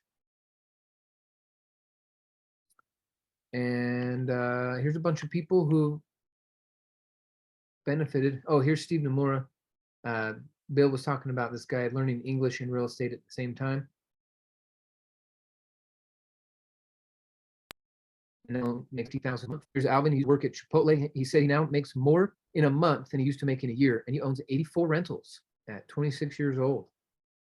Here's something else that I love, that like you don't even think, you got uncles and cousins, aunts, grandparents who could do this exact thing on the screen here. Take a screenshot of this. Dennis had a retirement account worth $250 that was paying him $800 a month. He took our classes. He self-directed his retirement account. He found 2 properties. He bought both of them for $217 and went from $800 a month in cash flow to $3,600 a month in cash flow. 4x his return on a monthly basis, and then he tripled his net worth. Do you think it was worth 25 grand to take the training? I'm telling you, folks, if all this did was help you pay off your home and a fraction of debt, would it be worth it? What about saving thousands a year on your taxes every year for the rest of your life? Would it be worth it? What about acquiring 1 cash flowing rental a year? Would it be worth it? What about if it helped you become better looking? Would it be worth it? Just kidding. None of you need my help with that. But it's up to you. You've been invited. You're going to be asked to join the team, to make a decision, to change your thinking and join a team. These people are out there creating their reality. They're not sitting back hoping the government's going to fix something, or that their job is going to give them more money, or grocery prices are going to come down. No, these people are the ultimate embodiment of responsibility. They work together. They don't complain. They work hard. They show up early. They stay late. They volunteer. And they're going after it, making their dreams a reality. So it takes one decision to change your life. There's 3 different groups of people. You might be a number 3 saying, thanks, but not for me. Good luck. That's you. Now, if you're number 2, you're saying, hey, I'm interested, but I got some questions. I got to get back with the person that invited me, get some clarity on a few things. Maybe I'll get that essentials and the profits. And then maybe I'll go to the extreme in a little bit. Or maybe you're like me and you're saying, hey, I'm all in. I want to get that extreme right now. Now, it took me 6 months to find all the money to get in. I had to buy my package in stages. I get it. But maybe you're like me and you're all in. Well, let the person know who invited you here if you're a 3 or 2 or a 1. And if you're a 2 or a 1, let's have a strategy session. We're going to talk about your goals, make sure you're a good fit for the team. Also, how to find the money. Please note, I didn't say, do you have the money to join? I said, where do you want to join? What do you want to do? Are you in? We can help you find the money. Like I said, we've helped students put over $100 million in their pocket for funding using our funding program. So we'll show you how that works, how to create a plan, answer all of your questions. It's a good one here. 2 more slides after this. Ed Milet said, few things are more expensive than opportunities you miss. You pay for them with regret, doubt, and a lingering, haunting feeling of what could have been. Always remember, the price you pay to make your dreams come true is far less than the price you will pay if you don't. Regret is costly. Education pays. So is it worth investing $25,991 in you? All right, well, welcome to the Renatus family. What I want you to do is go to myrenatus.com and you can sign up for the test drive. You can sign up for the 1-week trial. There's a lot more content on there. There's actually, let's just pop over to that right now and then we will get out of here. Also, if you guys want to watch the Real Estate Walk of Fame, that was also on there. Let me pull this up real quick. We'll get over to Chrome. Stop our share here. And as I'm pulling this up, I just want to acknowledge all of the other people who have been striving, who started out like everybody, started out broke, started out with just a dream, with just a glimmering hope of a better future. And now they're working on it. For example, Huntsman started out, working in the basement, in the grime, in the dirt, and the dust, getting blamed for all the company's problems. And one day he says, that's enough. And now he's 100 deals under his belt, right? Now you go back and look at me, oh, 100 deals must be easy. No, he just worked hard at it. If you go to .com, you can come watch the Walk of Fame here. You can come and create a guest account. You can click on our education tab. There's a lot to learn about this. And I'm just super grateful for what we've done as a company, how we've done this. 90 classes, 40 practitioner instructors. So if you want to learn more about the classes, do this due diligence class. Will save your life. It's almost 6 hours. It's 37 segments. Nathan Tabor will help you avoid $1 million in headaches and messes. He's going to teach you how to do due diligence. Just that one class alone. So anyway, come through, click on all the courses. See what it is that our instructors can bring to your life, their experience, what they've done. Anyway, spend a lot of time here. Change your game. Get back with the person that invited you here. And thanks again to Bill. So put some love in the chat to Bill. Awesome. Patricia, Brigham, Cameron, Chelsea, David, you guys are awesome. Joel, Sally, thanks for showing up. Bryce, you guys are awesome. We're going to wrap today up. Ola Dooney, thanks for joining. Michael, thanks for joining. Teresa. Sweet. What an awesome day. All right, well, folks, I'm going to go spend some time in the garden, hang out with my baby, and, keep living that life by design. Oh, there's my baby right now. Oh, yeah. Okay, folks, get after it. If you need me, call me. Have a great day. Bye.